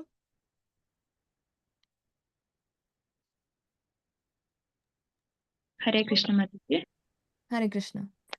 ಇದನ್ನು ತಿಳಿದುಕೋ, ಸಾತ್ವಿಕ, ರಾಜಸ, ತಾಮಸ ಸ್ಥಿತಿಗಳೆಲ್ಲ ನನ್ನ ಶಕ್ತಿಯಿಂದ ಪ್ರಕಟವಾದವು. ಒಂದು ಅರ್ಥದಲ್ಲಿ ಪ್ರತಿಯೊಂದು ವಸ್ತುವು ನಾನೇ, ಆದರೆ ನಾನು ಸ್ವತಂತ್ರನು. ನಾನು ಐಹಿಕ ಪ್ರಕೃತಿಯ ಗುಣಗಳಿಗೆ ಒಳಪಟ್ಟಿಲ್ಲ, ಬದಲಿಗೆ ಅವು ನನ್ನಲ್ಲಿರುವವು. ಧನ್ಯವಾದ. ಹರಿಬೋಲ್. ಸೊ ಮಾಯೆಯಲ್ಲಿ 3 ಗುಣಗಳಿರುತ್ತೆ. ಮಾಯೆಗೆ 3 ಗುಣ ಅಂದ್ರೆ ಈ ಪ್ರಕೃತಿಗೆ 3 ಗುಣ ಇದೆ. ಪ್ರಕೃತಿ ಅಂದ್ರೆ ಮಾಯೆಗೆ 3 ಗುಣ: ಸತ್ವಗುಣ, ರಜಸ್ಸು ಗುಣ, ತಮಸ್ಸು ಗುಣ, ತಮೋಗುಣ. ಸತ್ವಗುಣ, ರಜೋಗುಣ, ತಮೋಗುಣ. ಕ್ವಿಜ್ ಅಲ್ಲಿ ಕೇಳ್ಬೋದು. ಸೊ ಈ 3 ಗುಣಕ್ಕೆ ನಾವ್ ಯಾವಾಗ ಒಳಪಡ್ತೀವಿ ಅಲ್ಲ, ಆತ್ಮ ಆಗಿರೋ ನಾವು ಜೀವಿಗಳು, ನಾವು ಕಂಪ್ಲೀಟ್ ಮಾಯೆಯಲ್ಲಿ ಸಿಲುಕ್ತೀವಿ. ಅವಾಗ ನಮಗೆ ಕೃಷ್ಣ ಅರ್ಥ ಮಾಡ್ಕೊಳಕ್ ಸಾಧ್ಯ ಆಗಲ್ಲ. ಆಯ್ತಾ? ಸೊ ಇದು ಕೃಷ್ಣ ಇಲ್ಲಿ ನಮಗೆ ಹೇಳ್ತಾ ಇದ್ದಾನೆ. ಈ ತರ ಗುಣಗಳಲ್ಲಿ ನಾವ್ ಯಾವಾಗ ಸಿಲುಕ್ತೀವಿ, ಕೃಷ್ಣನ ಅರ್ಥ ಮಾಡ್ಕೊಳಕ್ ಆಗಲ್ಲ. ತ್ರಿಬಿಗುಣಮಯರ್. ಒಂದ್ ನಿಮಿಷ, ಇದು ನೆಕ್ಸ್ಟ್ ಇನ್ನೊಂದಿತ್ತಲ್ಲ. ಓಕೆ, ಮುಂದೆ ನೋಡೋಣ. ತ್ರಿಬಿರ್ಗುಣಮಯೈರ್ಮಾ ಭಾವೈರ್ ಏಭಿ ಸರ್ವಂ ಇದಂ ಜಗತ್ ಮೋಹಿತಂ ನಾಭಿಜಾನಾತಿ ಮಾಮೇಭ್ಯ ಪರಮವ್ಯಯಂ. ಅನುವಾದ ಯಾರಾದ್ರೂ ಓದ್ತೀರಾ? ಓದ್ತೇನೆ ಮಾತಾಜಿ. ರಿಧಿಮಾ ಮಾತಾಜಿ ನೀವ್ ಓದ್ತೀರಾ? ಇದನ್ನು ತಿಳಿದುಕೋ, ಸಾತ್ವಿಕ, ರಾಜಸ, ತಾಮಸ ಸ್ಥಿತಿಗಳೆಲ್ಲ ನನ್ನ ಶಕ್ತಿಯಿಂದ ಪ್ರಕಟವಾದವು. ಒಂದು ಅರ್ಥದಲ್ಲಿ ಪ್ರತಿಯೊಂದು ವಸ್ತುವು ನಾನೇ, ಆದರೆ ನಾನು ಸ್ವತಂತ್ರನು. ನಾನು ಐಹಿಕ ಪ್ರಕೃತಿಯ ಗುಣಗಳಿಗೆ ಒಳಪಟ್ಟಿಲ್ಲ, ಬದಲಿಗೆ ಅವು ನನ್ನಲ್ಲಿರುವು. ಶ್ರೀಕೃಷ್ಣ ಮಾತಾಜಿ. ಹರೇ ಕೃಷ್ಣ. ಸೊ ಇದರಿಂದ ನಮ್ಗೆ ಏನ್ ಅರ್ಥ ಆಗುತ್ತೆ? ಸತ್ವ, ರಜೋ, ತಮೋ ಗುಣಗಳು ಮಾಯೆನ ಮಾಯೆ ಅಂತ ನಾವೇನ್ ಕರಿತೀವಿ. ಇದ್ರ ಒಳಗಡೆ ಕೃಷ್ಣ ಸಿಲುಕಲ್ಲ. ಇದ್ರೊಳಗಡೆ ನಾವು ಸಿಲುಕ್ತಿವಿ. ಯಾಕಂದ್ರೆ ಕೃಷ್ಣ ಇದಕ್ಕಿಂತ ಮೇಲಾಗಿರ್ತಾನೆ ಅಲ್ವಾ? ಸೊ ಇದನ್ನ ಕ್ರಿಯೇಟ್ ಮಾಡಿರೋದೇ ಕೃಷ್ಣ ಅಲ್ವಾ? ಸೊ ಕೃಷ್ಣ ಯಾವಾಗ್ಲೂ ಈ ಗುಣಗಳನ್ನು ಮೀರಿದವನಾಗಿರುತ್ತಾನೆ ಅಂತ ನಾವ್ ಅರ್ಥ ಮಾಡ್ಕೋಬೇಕು. ಆಯ್ತಾ? ಇಲ್ಲಿ ನಾವು ಈ ಫೋಟೋದಲ್ಲಿ ನೋಡ್ಬೋದು ನೀವು, ಏನ್ ಕಾಣಿಸ್ತಾ ಇದೆ? ಈ 3 ದೇವತೆಗಳು ಮಾಯೆನ ರೆಪ್ರೆಸೆಂಟ್ ಮಾಡ್ತಾರೆ. ಒಂದು ಸತ್ವಗುಣ, ಒಂದು ರಜೋಗುಣ, ಒಂದು ತಮೋಗುಣ. ಈ ಮಾಯೆಯಲ್ಲಿ ನಾವು ಸಿಲುಕ್ತಿವಿ. ಇದೆಲ್ಲ ನಾವು ಜೀವಿಗಳು, ಆರ್ಡಿನರಿ ಕಾಮನ್ ಪೀಪಲ್. ಆಯ್ತಾ? ಸೊ ಮಾಯೆ ನಮ್ಮನ್ನ ಇಲ್ಲಿ ನೋಡ್ಬೋದು, ದಾರ ಹಾಕಿ ಹೇಗೆ ಒಳ್ಳೆ ಪಪೆಟ್ ಶೋ ಅಲ್ಲಿ ಕಂಟ್ರೋಲ್ ಮಾಡ್ತೀವಲ್ಲ ಪಪೆಟ್ಸ್ನ, ಹಾಗೆ ನಮ್ಮನ್ನ ಕಂಟ್ರೋಲ್ ಮಾಡ್ತಾ ಇದೆ, ಪಪೆಟ್ ತರ. ಆಯ್ತಾ? ಸೊ ಆದ್ರೆ ನಮಗ್ ಗೊತ್ತು ಕೂಡ ಆಗ್ತಾ ಇಲ್ಲ ನಾವ್ ಈ 3 ಗುಣಗಳಲ್ಲಿದ್ದೀವಿ. ನಮ್ 3 ಗುಣಗಳಲ್ಲಿ ಸಿಲುಕಿ ಆ 3 ಗುಣ ಮಾಯೆ ನಮಗೆ ಏನ್ ಹೇಳ್ತಿದೆ, ನಾವ್ ಅದನ್ನ ಮಾಡ್ತಾ ಇದೀವಿ. ಕೃಷ್ಣ ಏನ್ ಹೇಳ್ತಿದ್ದಾನೆ ಅದನ್ನ ನಾವ್ ಮಾಡ್ತಾ ಇಲ್ಲ ಅಂತ ನಮಗ್ ಗೊತ್ತು ಕೂಡ ಆಗ್ತಾ ಇಲ್ಲ ಅಲ್ವಾ? ಸೊ ಅಂತ ಪಾಪದ ಪರಿಸ್ಥಿತಿ ನಾವಿರೋದು. ಆದ್ರೆ ಇದ್ರ ಮೇಲಿರೋನು ಕೃಷ್ಣ, ಮಾಯೆನ ಕಂಟ್ರೋಲ್ ಮಾಡೋನು ಕೃಷ್ಣ. ಮಾಯೆಗೆ ದೇವ್ರು ಕೃಷ್ಣ. ಆಯ್ತಾ? ಮಾಯೆ ಅಂದ್ರೆ ಬೇರೆ ಯಾರೋ ಅಲ್ಲ, ದುರ್ಗಾಶಕ್ತಿ, ದುರ್ಗಾದೇವಿ ಅಲ್ವಾ? ಆದ್ರೆ ಪಾರ್ವತಿ ದೇವಿ ಅಂತ ಹೇಳ್ತೀವಿ ನಾವು, ದುರ್ಗಾದೇವಿ ಅಂತ ಹೇಳ್ತೀವಿ ಅಲ್ವಾ? ಸೊ ಬೇರೆ ಬೇರೆ ಹೆಸರುಗಳಲ್ಲಿ ನಾವು ಕರಿತೀವಿ ಮಾಯೆನ. ಮಹಾಮಾಯೆ ಅಂತ ಹೇಳ್ತೀವಿ ಅಲ್ವಾ? ಸೊ ಆ ಮಾಯೆನ ಕಂಟ್ರೋಲ್ ಮಾಡೋದು ಕೃಷ್ಣ. ಸೊ ದುರ್ಗಾದೇವಿ, ಪಾರ್ವತಿ ದೇವಿ ಕೃಷ್ಣನ ಭಕ್ತೆ ಅಲ್ವಾ? ಕೃಷ್ಣ ಹೇಳಿರೋ ಕೆಲಸ ಮಾಡ್ತಾ ಇದ್ದಾರೆ ಅಷ್ಟೇ ಅವರು. ಆಯ್ತಾ? ಅವಳಿಗೆ ಕೃಷ್ಣನೇ ಹೇಳಿರೋದು ಈ ತರ ನೀನು ಜೀವಿಗಳನ್ನ ಕಂಟ್ರೋಲ್ ಮಾಡು. ಯಾಕೆ ಅಂತ ಯಾರಿಗಾದ್ರೂ ಗೊತ್ತಾ? ಯಾಕೆ ಈ ತರ ಮಾಯೆ ನಮ್ಮನ್ನ ಕಂಟ್ರೋಲ್ ಮಾಡುತ್ತೆ?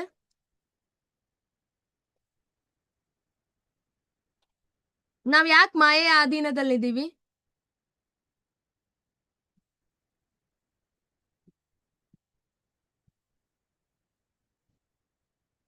ಯೋಚನೆ ಮಾಡಿ ಯಾಕೆ ಅಂತ.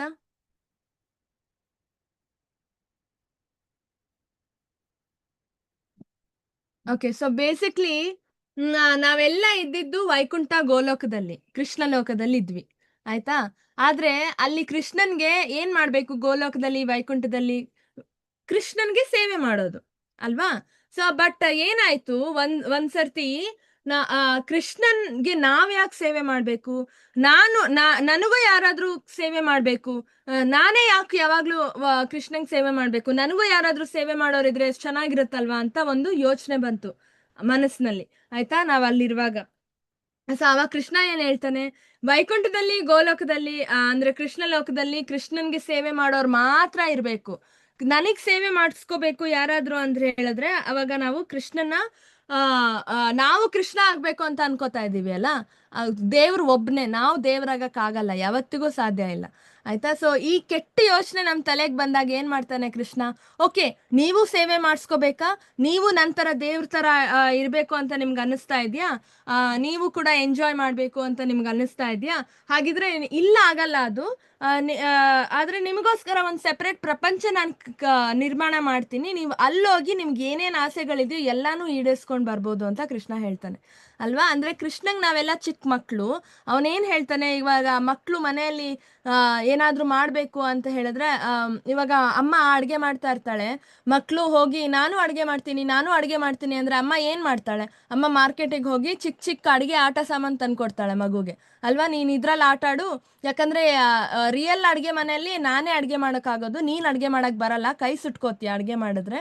ಸೊ ನಾನ್ ನಿನ್ಗೆ ಚಿಕ್ಕ ಚಿಕ್ಕ ಆಟ ಸಾಮಾನು ತಂದ್ಕೊಟ್ಟಿದ್ದೀನಿ, ಇದು ಚಿಕ್ಕ ಚಿಕ್ಕ ಸ್ಟವ್, ಚಿಕ್ಕ ಚಿಕ್ಕ ಪಾತ್ರೆಗಳು ಎಲ್ಲ, ನೀನ್ ಇದ್ರಲ್ಲಿ ಅಡ್ಗೆ ಮಾಡು ಅಂತ ಹೇಳುತ್ತೆ. ಸೊ ಆ ಮಗು ಏನ್ ಮಾಡುತ್ತೆ, ಹೋಗಿ ಆಟ ಆಡುತ್ತೆ ಅಲ್ವಾ, ನಾನ್ ಅಡ್ಗೆ ಮಾಡ್ತಿರೋ ತರ ಎಲ್ಲ ಫುಲ್ ಅಡ್ಗೆ ಮಾಡುತ್ತೆ, ಆಟ ಸಾಮಾನಲ್ಲಿ ಚೆನ್ನಾಗಿ ಆಟ ಆಡುತ್ತೆ. ಲಾಸ್ಟಿಗೆ ಹಶ್ವಾಗುತ್ತೆ ಎಲ್ಲ ಆಟ ಎಲ್ಲ ಮುಗಿದ್ಮೇಲೆ. ಅವಾಗ ಏನ್ ಮಾಡುತ್ತೆ, ಅದು ಆಟದ ಅಡಿಗೆ ಮಾಡಿರೋದ್ನ ತಿನ್ನಕ್ ಬರುತ್ತಾ, ಬರಲ್ಲ. ಅದ್ ವಾಪಸ್ ಅಡ್ಗೆ ಮನೆಗೆ ಹೋಗಿ ಅದ್ ಅವ್ರ ಅಮ್ಮನ್ ಕೇಳುತ್ತೆ, ಅಮ್ಮ ನನಗೆ ಹಶ್ವಾಗ್ತಿದೆ ಊಟ ಕೊಡು ಅಂತ. ಅವಾಗ ಅವ್ರ ಅಮ್ಮ ರಿಯಲ್ ಊಟ ಕೊಡ್ತಾಳೆ ಅಲ್ವಾ. ಈಗ ಇದು ಆಗ್ತಿರೋದು ಸೇಮ್. ಕೃಷ್ಣನ್ ತರ ನಾವ್ ಆಡಕ್ ಹೋಗ್ತಾ ಇದೀವಿ ಗೋಲೋಕದಲ್ಲಿ. ಅವಾಗ ಕೃಷ್ಣ ಹೇಳ್ತಾನೆ, ಇಲ್ಲ ನೀವ್ ಈ ತರ ಎಲ್ಲ ಮಾಡಕ್ ಬರಲ್ಲ, ನಾನ್ ನಿನ್ಗೆ ಸೆಪ್ರೇಟ್ ಆಗಿರೋ ಒಂದು ಆಟದ ಇದು ನಿರ್ಮಾಣ ಮಾಡಿ ಕೊಡ್ತೀನಿ, ಆಟದ ಮೈದಾನ, ನೀವು ಅಲ್ಲೋಗಿ ನಂತರ ಆಡಿ, ನಂತರ ಇರಕ್ ಸ್ಟಾರ್ಟ್ ಮಾಡ್ಬೋದು ಅಂತ ಹೇಳ್ತಾನೆ ಅಲ್ವಾ. ಸೊ ನಾವ್ ಅದಕ್ಕೆ ಈ ಭೌತಿಕ ಪ್ರಪಂಚಕ್ಕೆ ಬಂದಿರೋದು. ಎಷ್ಟೊಂದ್ ಜನ ಗೊತ್ತು ಕೂಡ ಇರಲ್ಲ, ಯಾಕೆ ಇಲ್ಲಿಗೆ ಬಂದಿದೀವಿ, ಯಾಕೆ ಈ ತರ ನಾವು ಇದು ಮಾಡ್ತಾ ಇದೀವಿ ಅಂತ ಅಲ್ವಾ.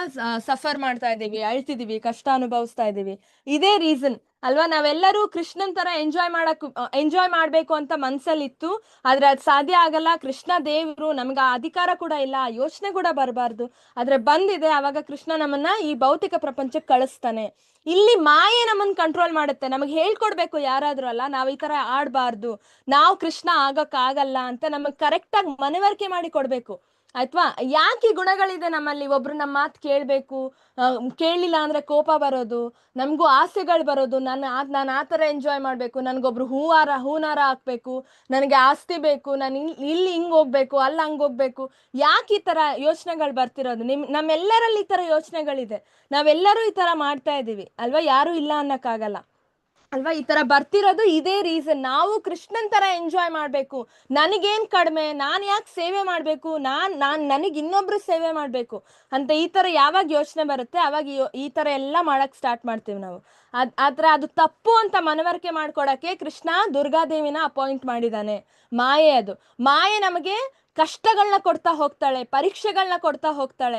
ಯಾಕಂದ್ರೆ ಮನವರಿಕೆ ಮಾಡ್ಬೇಕು ನಮಗೆ ಅಲ್ವಾ. ಓ ಹೌದು, ಈ ತರ ನಾವು ಮಾಡಕ್ ಹೋದ್ರೆ ನಾವೇ ಲಾರ್ಡ್ಗಳು ಅಂತ ನಾವು ಯೋಚನೆ ಮಾಡಕ್ ಹೋದ್ರೆ ನಮ್ಗೆ ಅದರಿಂದ ವಾಪಸ್ ದುಃಖನೇ ಸಿಗುತ್ತೆ ಅಂತ ನಮ್ಗೆ ಅರ್ಥ ಮಾಡ್ಬೇಕು. ಅದಕ್ಕೆ ಮಾಯೆ ಈ ತರ ನಮ್ಮನ್ನ ಸಿಲುಕಿಸ್ತಾಳೆ, ಮಾಯೆ ಒಳಗೆ. ಆದ್ರೆ ಕೃಷ್ಣ ಮಾಯೆ ಒಳಗ್ ಸಿಲ್ಕಲ್ಲ, ಯಾಕಂದ್ರೆ ಕೃಷ್ಣ ಅದಕ್ಕಿಂತ ಮೀರ್ದವನು. ಕೃಷ್ಣ ಇಸ್ ಗ್ರೇಟ್ ಅಲ್ವಾ.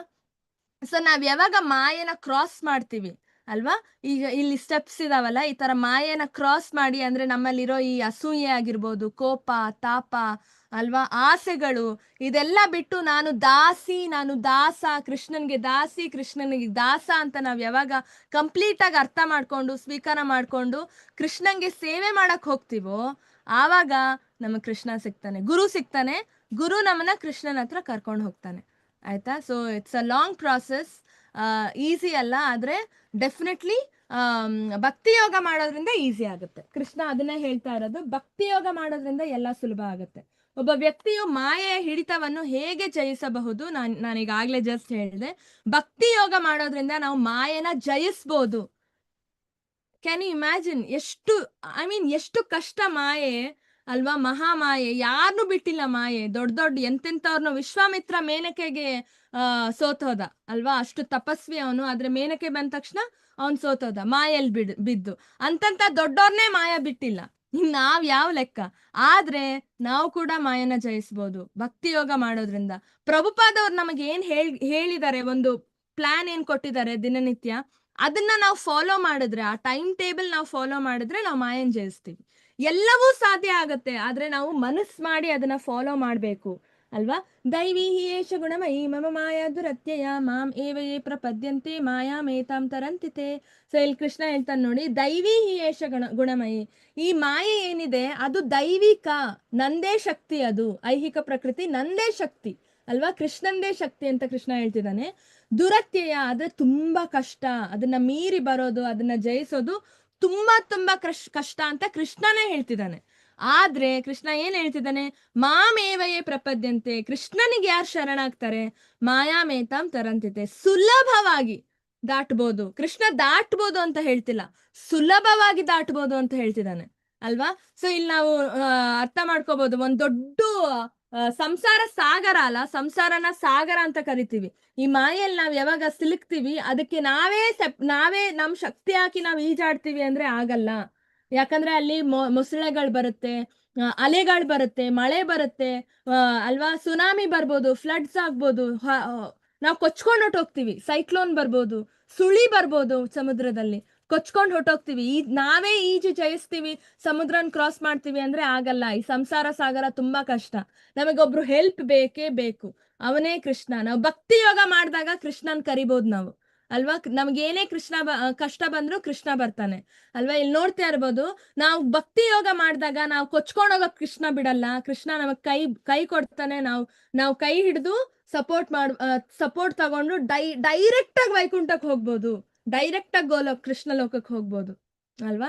ಇದನ್ನ ನಾವು ಯಾವಾಗ್ಲೂ ನೆನಪಲ್ಲಿ ಇಟ್ಕೊಂಡು ಪಾಲಿಸ್ಲೇಬೇಕು, ಆವಾಗ ಈಸಿಯಾಗಿ ನಾವು ಮಾಯನ ಓವರ್ಕಮ್ ಮಾಡ್ಬೋದು. ಈಗ ನೆಕ್ಸ್ಟ್, ನಮಾಂ ದೃಷ್ಕೃತಿ ನೋ ಮೂಢ ಪ್ರಪದ್ಯಂತೇನ ರಾಧಮ ಮಾಯಾಪಹೃತ ಜ್ಞಾನ ಆಸುರಿಂಭಾವಮಾಶತ. ಸೊ ಇಲ್ಲಿ 4 ವಿಧದ ಜನರು ಕೃಷ್ಣಂಗ್ ಶರಣ್ ಆಗೋದಿಲ್ಲ, ಯಾವುದೇ ಕಾರಣಕ್ಕೂ ಕೃಷ್ಣಂಗ್ ಶರಣ್ ಆಗೋದಿಲ್ಲ.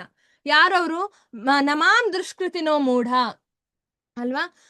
ಮೂಢರು ಅಂದ್ರೆ ಬುದ್ಧಿ ಇಲ್ದೇ ಇರೋರು, ಮೂಢರು. ಅವ್ರಿಗೆ ಕೃಷ್ಣ ಯಾರು ಅಂತ ಗೊತ್ತೇ ಆಗಲ್ಲ, ಮೂರ್ಖರು ಅಂತ ಕರಿತೀವಿ. ಆಮೇಲೆ ನರಾಧಮ ಅಂದ್ರೆ ಅತ್ಯಂತ ಕೀಳು ವಿಧವಾಗಿ ಮನುಷ್ಯ ಜನ್ಮನ್ ಕಳೀತಿರೋರು ಅಲ್ವಾ. ಆಮೇಲೆ ಮಾಯೆಯಿಂದ ಜ್ಞಾನ ಅಪಹರಣೆ ಆದವರು, ಅಂದ್ರೆ ಮಾಯಲ್ಲಿ ಕಂಪ್ಲೀಟ್ ಮಾಯಾಶಕ್ತಿಗೆ ಅವರು ಮಾಯೆ ಆಧೀನದಲ್ಲಿ ಹೋಗ್ಬಿಟ್ಟಿದ್ದಾರೆ, ಕೃಷ್ಣ ದೇವ್ರು ಅಂತ ಕೂಡ ಅವರಿಗೆ ಅರಿವಿಗೆ ಬರ್ತಾ ಇಲ್ಲ ಅಂತವ್ರು. ಆಮೇಲೆ ಆಸುರಿ ಭಾವಮಾಶ್ರಿತ, ಆಸುರಿ ಭಾವದಲ್ಲಿರೋರು ಅಂದ್ರೆ ರಾಕ್ಷಸರ ತರ ಬಿಹೇವ್ ಮಾಡೋರು, ಹೊಡೆಯೋದು, ಕೊಲೆ ಮಾಡೋದು ಅಲ್ವಾ, ಈ ತರ ಮಾಡೋರು ಯಾವತ್ತೂ ಕೃಷ್ಣನಿಗೆ ಶರಣ ಆಗೋದಿಲ್ಲ, ಯಾವತ್ತು ಇಲ್ಲ. ಎಕ್ಸಾಂಪಲ್ ನೋಡ್ಬೋದು, ಪಾಂಡವರೆಲ್ಲರೂ ಕೃಷ್ಣಂಗೆ ಶರಣಾದ್ರು, ಆದ್ರೆ ಕೌರವರು ಯಾರು ಶರಣಾಗ್ಲಿಲ್ಲ. ಶಕುನಿ ಆಗಿರ್ಬೋದು, ದುರ್ಯೋಧನ ಆಗಿರ್ಬೋದು, ಧೃತರಾಷ್ಟ್ರ ಆಗಿರ್ಬೋದು. ಯಾಕೆ ಯಾರು ಶರಣಾಗ್ಲಿಲ್ಲ? ಯಾಕಂದ್ರೆ ಅವರಲ್ಲಿ ಈ ತರ ಗುಣಗಳಿತ್ತು, ಆಸುರಿಕ ಗುಣಗಳು ಆಯ್ತಾ. ನಾನೇ ಲಾರ್ಡ್ ಆಗ್ಬೇಕು ಅನ್ನೋ ಮಾಯೆಲ್ಲ ಅಪಹರಣ ಆಗಿರೋ ಗುಣಗಳು. ಸೊ ಈ ತರ ಗುಣಗಳಿರೋ ಕಾರಣದಿಂದ ಅವ್ರು ಯಾವತ್ತೂ ಕೃಷ್ಣಂಗೆ ಶರಣಾಗಕ್ಕೆ ಆಗ್ಲಿಲ್ಲ. ನೆಕ್ಸ್ಟ್, ಈ ಎಲ್ಲಾ ದುಷ್ಕೃತಿನಕ್ಕೆ ಉದಾಹರಣೆಯನ್ನು ಯಾರಾದ್ರೂ ನೀಡ್ಬೋದಾ? ಓಕೆ, ಇಲ್ಲಿ ನೋಡೋಣಂತೆ. ಮೂರ್ಖ ನೋಡಿ, ಒಂದು ಚಿಕ್ಕ ಇದು ಕತ್ತೆ ಮೇಲೆ ಇಷ್ಟು ದೊಡ್ಡ ಲೋಡ್ ಹಾಕೊಂಡು ಕೂತಿದ್ದಾನೆ ಅಲ್ವಾ. ಇದು ಮೂರ್ಖರ ಎಕ್ಸಾಂಪಲ್ ಆಯ್ತಾ. ಇನ್ನ ನರಾಧಮ ಅಂದ್ರೆ ನಾನೇ ದೇವ್ರಾಗ್ಬೇಕು ಅಂತ ಅನ್ಕೊಂತಾರೆ ಕೆಲವರು ಅಲ್ವಾ. ಸೊ ನನಗೆ ಎಲ್ಲರೂ ಕ್ಲಾಪ್ಸ್ ಹಾಕ್ಬೇಕು, ನನಗೆ ಎಲ್ಲರೂ ದೇವ್ರ ತರ ಮರ್ಯಾದೆ ಕೊಡ್ಬೇಕು, ಈ ತರ ಇದ್ರೆ ನಾವು ಮಾಯೆಗೆ ಮಾಯೆಯಲ್ಲಿ ಕಂಪ್ಲೀಟ್ ಸಿಲ್ಕಿರ್ತೀವಿ. ಇಂಥವ್ರಿದ್ರೆ ತುಂಬಾ ಕಷ್ಟ, ನಮ್ಗೆ ದೇವ್ರಿಗೆ ಶರಣಾಗಕ್ಕೆ ಆಗಲ್ಲ ಆಯ್ತಾ. ನರಾಧಮ ಅಂದ್ರೆ ಎಲ್ಲಾ ಕೀಳ್ ಆಕ್ಟಿವಿಟೀಸ್ ಮಾಡಿರ್ತೀವಿ ಅಲ್ವಾ. ಒಂದು ಕಳ್ತನ ಮಾಡೋದು ಅಲ್ವಾ, ಕುಡಿಯೋದು, ಈ ತರ ನಾನ್ ವೆಜ್ ತಿನ್ನೋದು, ಈ ತರ ಮಾಡ್ತಾ ಇರ್ತೀವಿ. ಅವ್ರು ಕೂಡ ದೇವ್ರಿಗೆ ಈಸಿಯಾಗಿ ಶರಣಾಗಕ್ಕಾಗಲ್ಲ, ಕೃಷ್ಣಂಗೆ ಶರಣಾಗಕ್ಕಾಗಲ್ಲ. ಬೇರೆಯವ್ರಿಗೆ ಶರಣಾಗ್ಬೋದೇನೋ, ದುರ್ಗಾದೇವಿಗೆ, ಕಾಳಿಕಾ ಮಾತೆಗೆ, ಯಾಕಂದ್ರೆ ಅವರೆಲ್ಲ ಬೇರೆ ತರ ವರ್ಷಿಪ್ ಮಾಡೋರು ಅಲ್ವಾ. ಆಮೇಲೆ ಆಸುರ, ಇದು ರಾವಣ ಪಿಕ್ಚರ್ ನಾವು ನೋಡ್ಬೋದು ಇಲ್ಲಿ. ಆಸುರಿಂ ಭಾವಮಾಶ್ರಿತ, ಆಸುರಿಕ ಗುಣಗಳಿದ್ರೆ ದೇವ್ರಿಗೆ ಶರಣಾಗಕ್ಕಾಗಲ್ಲ.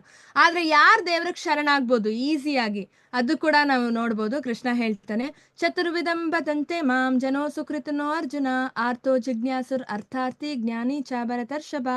ಅಲ್ವಾ. ಸೊ ಚತುರ್ವಿಧ ಭಜಂತೆ ಮಾಂ, ಈ 4 ವಿಧದ ಜನರು ಕೃಷ್ಣನ್ಗೆ ಈಸಿಯಾಗಿ ಶರಣಾಗ್ತಾರೆ. ಯಾರು? ಆರ್ಥೋ. ಆರ್ಥೋ ಅಂದ್ರೆ ನಮಗೆ ಏನಾದ್ರೂ ಕಷ್ಟ ಬಂದಾಗ ನಮ್ಗೆ ಕೃಷ್ಣನ ಹತ್ರ ಹೋಗ್ತೀವಿ. ಅಪ್ಪ ನನಗೆ ಕಷ್ಟ ಇದೆ, ದಯವಿಟ್ಟು ನನ್ನ ಕಷ್ಟನೆಲ್ಲ ನೀನು ಪರಿಹಾರ ಮಾಡು ಅಂತ ಕೇಳೋರು. ಅದು ದುಃಖಗಳಿಂದ ದುಃಖಿಯಾಗಿರುವಾಗ ಕೃಷ್ಣನ ಹತ್ರ ಹೋಗ್ತಾರೆ. ಆಯ್ತಾ. ಜಿಜ್ಞಾಸು, ಕೃಷ್ಣ ಅಂದ್ರೆ ಏನು, ಭಗವದ್ಗೀತೆಯಲ್ಲಿ ಏನಿದೆ, ಶ್ರೀಮದ್ ಭಾಗವತಮಲ್ಲಿ ಏನಿದೆ ಅಂತ ಒಂಥರ ಕುತೂಹಲದಿಂದ ತಿಳ್ಕೊಬೇಕು ಅಂತ ಇರ್ತಾರಲ್ಲ, ಅವ್ರು ಕೂಡ ಕೃಷ್ಣನ ಹತ್ರ ಹೋಗಿ ಶರಣಾಗ್ತಾರೆ. ಆಮೇಲೆ ನೆಕ್ಸ್ಟ್ ದುಡ್ಡು ಬೇಕಾಗಿರೋರು, ಅರ್ಥಾರ್ಥಿ. ಅಲ್ವಾ. ತುಂಬಾ ಕಷ್ಟ ಇರುತ್ತೆ, ದುಡ್ಡು ಬೇಕು ಅವ್ರಿಗೆ, ಜಾಸ್ತಿ ದುಡ್ಡು ಬೇಕು ಅಲ್ವಾ. ಸೊ ದುಡ್ಡು ಐಶ್ವರ್ಯ ಬೇಕು ಅಂತ ಅನ್ಸೋರು ಕೂಡ ಕೃಷ್ಣನ ಹತ್ರ ಹೋಗ್ತಾರೆ. ಅದು ಕೂಡ ಓಕೆ, ಅದು ಕೂಡ ಆಕ್ಸೆಪ್ಟೆಡ್. ಆಯ್ತಾ. ಮತ್ತೆ ನೆಕ್ಸ್ಟ್ ಜ್ಞಾನಿ. ಜ್ಞಾನಿ ಅಂದ್ರೆ ನಿಜವಾದ ಜ್ಞಾನ ಏನಿದೆ ನನಗೆ ಅದರ ಅನ್ವೇಷಣೆ ಆಗ್ಬೇಕು. ನನಗೇನು ಬೇಡ, ನನಗ್ ದುಡ್ಡು ಬೇಡ, ನನಗೆ ಕುತೂಹಲಕ್ಕೋಸ್ಕರ ನಾನು ಬರ್ತಾ ಇಲ್ಲ, ನನಗ್ ಜಸ್ಟ್ ಸತ್ಯ ಏನು ಅಂತ ನನಗ್ ತಿಳ್ಕೊಬೇಕು, ಪರಾತ್ಪರದ ಜ್ಞಾನ ಬೇಕು ಅಂತ ಅನ್ನೋರು ಕೂಡ ಕೃಷ್ಣನ ಹತ್ರ ಹೋಗ್ತಾರೆ. ಈ 4 ವಿಧದ ಜನರು ಒಳ್ಳೆಯವರು, ಶ್ರೇಷ್ಠ ಜನರು ಅಂತ ಕೃಷ್ಣ ಹೇಳ್ತಿದ್ದಾನೆ. ಆದ್ರೆ ಈ 4 ವಿಧದಲ್ಲಿ ಅತ್ಯಂತ ಶ್ರೇಷ್ಠವಾದವರು ಜ್ಞಾನಿಗಳು. ಯಾಕಂದ್ರೆ ಅವರು ದುಡ್ಗೋಸ್ಕರ ಆಗ್ಲಿ, ಕಷ್ಟ ಇದೆ ಅಂತ ಆಗ್ಲಿ, ಬೇರೆ ಏನಕ್ಕೋ ಆಗ್ಲಿ ಹೋಗಲ್ಲ.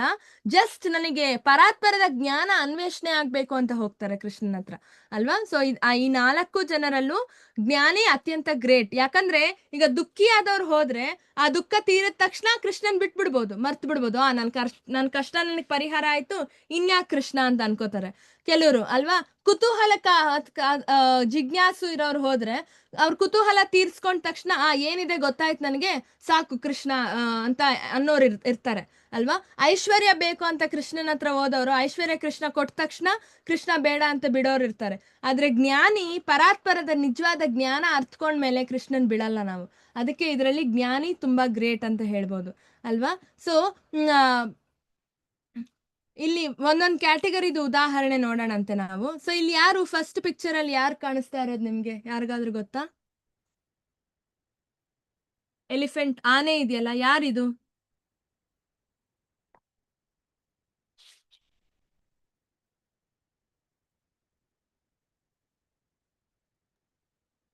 ಗಜೇಂದ್ರ ಅಲ್ವಾ ಮಾತಾಜಿ? ಹರಿ ಬೋಲ್. ಗಜೇಂದ್ರ ಏನ್ ಮಾಡ್ದ ಗಜೇಂದ್ರ? ಗಜೇಂದ್ರ ಕಾಲ್ಗೆ ಮಶ್ರು ಸಿಗಾಕೊಂಡಿದ್ರು, ಕೃಷ್ಣನ್ ನಾಮ ಜಪ ಮಾಡಿ ಕೃಷ್ಣನ್ಗೆ ಹೂ ಕೊಡ್ತಾ ಇದ್ದಾನೆ, ಅರ್ಪಣೆ ಮಾಡ್ತಾ ಇದ್ದಾನೆ. ಹಾ, ಹರಿ ಬೋಲ್ ಮಾತಾಜಿ. 1 year, ಓಕೆ ಸಾರಿ 1000 years ಆಯ್ತಾ, 1000 ವರ್ಷ ಮೊಸಳೆ ಆಕ್ಚುಲಿ ಕಾಲಿಡ್ಕೊಂಡಿತ್ತು ಗಜೇಂದ್ರದ್ದು. ಗಜೇಂದ್ರ ಎಲ್ಲರನ್ನೂ ಕೇಳ್ದ ಹೆಲ್ಪ್, ಯಾರೂ ಹೆಲ್ಪ್ ಮಾಡಕ್ ಆಗ್ಲಿಲ್ಲ. ಅವ್ರ ಅಷ್ಟು ಫ್ಯಾಮಿಲಿ ಅಷ್ಟು ದೊಡ್ಡದಿತ್ತು. ಅಪ್ಪ ಹೆಂಡತಿ ಆನೆ ಇತ್ತು, ಮಗು ಆನೆ ಇತ್ತು, ಅಪ್ಪ ಆನೆ ಇತ್ತು, ಫ್ರೆಂಡ್ಸ್ ಆನೆಗಳಿದ್ರು, ಯಾರು ಸಹ ಸಹಾಯ ಮಾಡಕ್ ಬರ್ಲಿಲ್ಲ. ಮೊಸಳೆಯಿಂದ ಅವನ್ನ ಪಾರ್ ಮಾಡಕ್ ಬರ್ಲಿಲ್ಲ. ಅವನೇನ್ ಮಾಡ್ದ ಅವಾಗ ಮಾತಾಜಿ ಹೇಳ್ದಾಗೆ ಭಕ್ತಿ ಯೋಗ, ಇದೇ ಭಕ್ತಿ ಸೇವೆ, ಕೃಷ್ಣನ್ ನಾಮ ಜಪ ಮಾಡಕ್ ಸ್ಟಾರ್ಟ್ ಮಾಡ್ದ. ಕೃಷ್ಣನ್ ಕರ್ದ, ನನಗ್ ಸಹಾಯ ಮಾಡು, ನನಗ್ ಬೇರೆ ಗತಿ ಇಲ್ಲ ಅಂತ. ಅವಾಗ ಏನು ಇವಾಗ ನೋಡ್ಬೋದು ನಾವು, ಕೃಷ್ಣ ಬರ್ತಾನೆ. ಕೃಷ್ಣ ಬಂದ ತಕ್ಷಣ ಅವನೇನ್ ಮಾಡ್ತಾನೆ, ಈ ನದಿಯಲ್ಲಿರೋ ಒಂದು ಕಮಲದ ಹೂನ ಅರ್ಪಿಸ್ತಾನೆ ಕೃಷ್ಣನ್ಗೆ. ಕೃಷ್ಣ ಬಂದು ಮೊಸಳೆನ ಸಾಯಿಸ್ಬಿಡ್ತಾನೆ.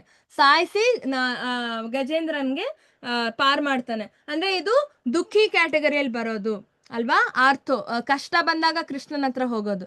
ಇಲ್ಲಿ ನೆಕ್ಸ್ಟ್ ದ್ರೌಪದಿ ಕೂಡ ಇದೇ ಕ್ಯಾಟಗರಿನೇ ಬರೋದು, ದುಃಖಿ ಕ್ಯಾಟಗರಿ. ಕಷ್ಟ ಬಂದಾಗ ಕೃಷ್ಣನ ಹತ್ರ ಹೋಗ್ತಾಳೆ. ದ್ರೌಪದಿಗೆ ಅವಮಾನ ಮಾಡಕ್ ಸ್ಟಾರ್ಟ್ ಮಾಡ್ತಾರೆ ಎಲ್ಲರೂ. ಅವಾಗ ಯಾರೂ ಸಹ ಸಹಾಯಕ್ಕೆ ಬರಲ್ಲ. 5 ಗಂಡಂದ್ರು ಇರ್ತಾರೆ ಅವಳಿಗೆ. 5 ಗಂಡದ್ರಲ್ಲಿ ಒಬ್ರು ಕೂಡ ಸಹಾಯ ಮಾಡಕ್ ಬರಲ್ಲ. ಇಲ್ಲಿ ನೋಡಿ, ತಲೆ ಮೇಲೆ ಕೈ ಇಟ್ಕೊಂಡು ಕೂರ್ತಾರೆ. ಭೀಷ್ಮ ದೇವಿರ್ತಾನೆ, ಧೃತರಾಷ್ಟ್ರ ರಾಜ ಏನು ಮಾಡಲ್ಲ ಅಲ್ವಾ. ದ್ರೋಣಾಚಾರ್ಯ ಅಷ್ಟು ದೊಡ್ಡ ಗುರುಗಳಾಗಿ ಅವನೇನು ಮಾಡಲ್ಲ ಅಲ್ವಾ. 100 ಕೌರವರು, ಧೃತರಾಷ್ಟ್ರ, ದುಶ್ಯಾಸನ, ಅಷ್ಟು 100 ಜನ ಅಣ್ಣ ತಮ್ಮಿಂದ್ರಲ್ಲಿ ಒಬ್ರು ಕೂಡ ಸಹಾಯ ಮಾಡ್ಬೇಕು ಅಂತ ಅನ್ನಿಸ್ಲಿಲ್ಲ. ಕೊನೆಗೆ ಯಾರು ಅವಳಿಗೆ ಸಹಾಯ ಮಾಡೋದು? ಕೃಷ್ಣ ಒಬ್ನೇ ಅಲ್ವಾ. ಸೊ ಅವಳು ಕೂಡ ಸೇಮ್ ಭಕ್ತಿ ಯೋಗ ಮಾಡ್ತಾಳೆ, ಎಲ್ಲಾ ಬಿಟ್ಟು ಕೃಷ್ಣಂಗೆ ಶರಣಾಗ್ತಾಳೆ, ಗೋವಿಂದ ಅಂತ ಕರಿತಾಳೆ. ಗೋವಿಂದ ಅಂತ ಕರೆದ ತಕ್ಷಣ ಕೃಷ್ಣ ಅವಳಿಗೆ ಸಹಾಯ ಮಾಡ್ತಾನೆ, ಅನ್ಲಿಮಿಟೆಡ್ ಸಾರಿ ಕೊಡ್ತಾನೆ ಅಲ್ವಾ. ಇದನ್ನೇ ನಾವು ಅರ್ಥ ಮಾಡ್ಕೋಬೇಕಾಗಿರೋದು. ಈ ಪ್ರಪಂಚದಲ್ಲಿ ನಮಗೆ ಯಾರೂ ಸಹಾಯಕ್ಕೆ ಬರಲ್ಲ. ನಾವೇನ ನನಗೆ ಇವರಿದ್ದಾರೆ ಸಹಾಯ ಮಾಡ್ತಾರೆ, ನನಗೆ ಇನ್ಫ್ಲೂಯೆನ್ಸ್ ಇದೆ, ನನಗೆ ಪಾಲಿಟಿಷಿಯನ್ಸ್ ಗೊತ್ತಿದ್ದಾರೆ, ನನಗೆ ಅಪ್ಪ ಅಮ್ಮ ಇದ್ದಾರೆ, ನನಗೆ ಗಂಡ ಇದ್ದಾನೆ, ನನಗೆ ಮಗ ಇದ್ದಾನೆ, ಸಹಾಯ ಮಾಡ್ತಾನೆ ಅಂತ ನಾವೇನಾದ್ರೂ ಕೂತಿದ್ರೆ ಅದು ನಮ್ಮ ಫೂಲಿಶ್ನೆಸ್, ನಮ್ಮ ಮೂರ್ಖತನ. ನಮಗ್ ಸಹಾಯ ಮಾಡೋದು ಕೃಷ್ಣ ಮಾತ್ರ. ಕೃಷ್ಣ ಕಳಿಸ್ತಾನೆ ಯಾರ್ದಾದ್ರ ಮೂಲಕ ನಮಗ್ ಸಹಾಯ ಮಾಡ್ಸಕ್ಕೆ, ಆದ್ರೆ ಅವರೇ ಸಹಾಯ ಮಾಡಲ್ಲ, ಕೃಷ್ಣ ಮಾತ್ರ ಸಹಾಯ ಮಾಡೋದು. ಸೊ ಕೃಷ್ಣನ್ಗೆ ನಾವು ಯಾವಾಗ್ಲೂ ಇವಾಗ ಇದು ದುಃಖಿ ಕ್ಯಾಟಗರಿ. ಈಗ ಇನ್ನೊಂದು ಕ್ಯಾಟಗರಿ ಅರ್ಥಾರ್ಥು, ಐಶ್ವರ್ಯ ಬೇಕು, ನನಗೆ ದುಡ್ಡು ಬೇಕು ಅಂತ ಕೂಡ ಇರ್ತಾರೆ. ಇಲ್ಲಿ ನೋಡ್ಬೋದು ನಾವು ಈ ಚಿಕ್ಕ ಹುಡುಗ, ಯಾರು ಇವನು? ಈ ಚಿಕ್ಕ ಹುಡುಗ ಯಾರು? ಯಾರಿಗಾದ್ರೂ ಗೊತ್ತಿದ್ಯಾ?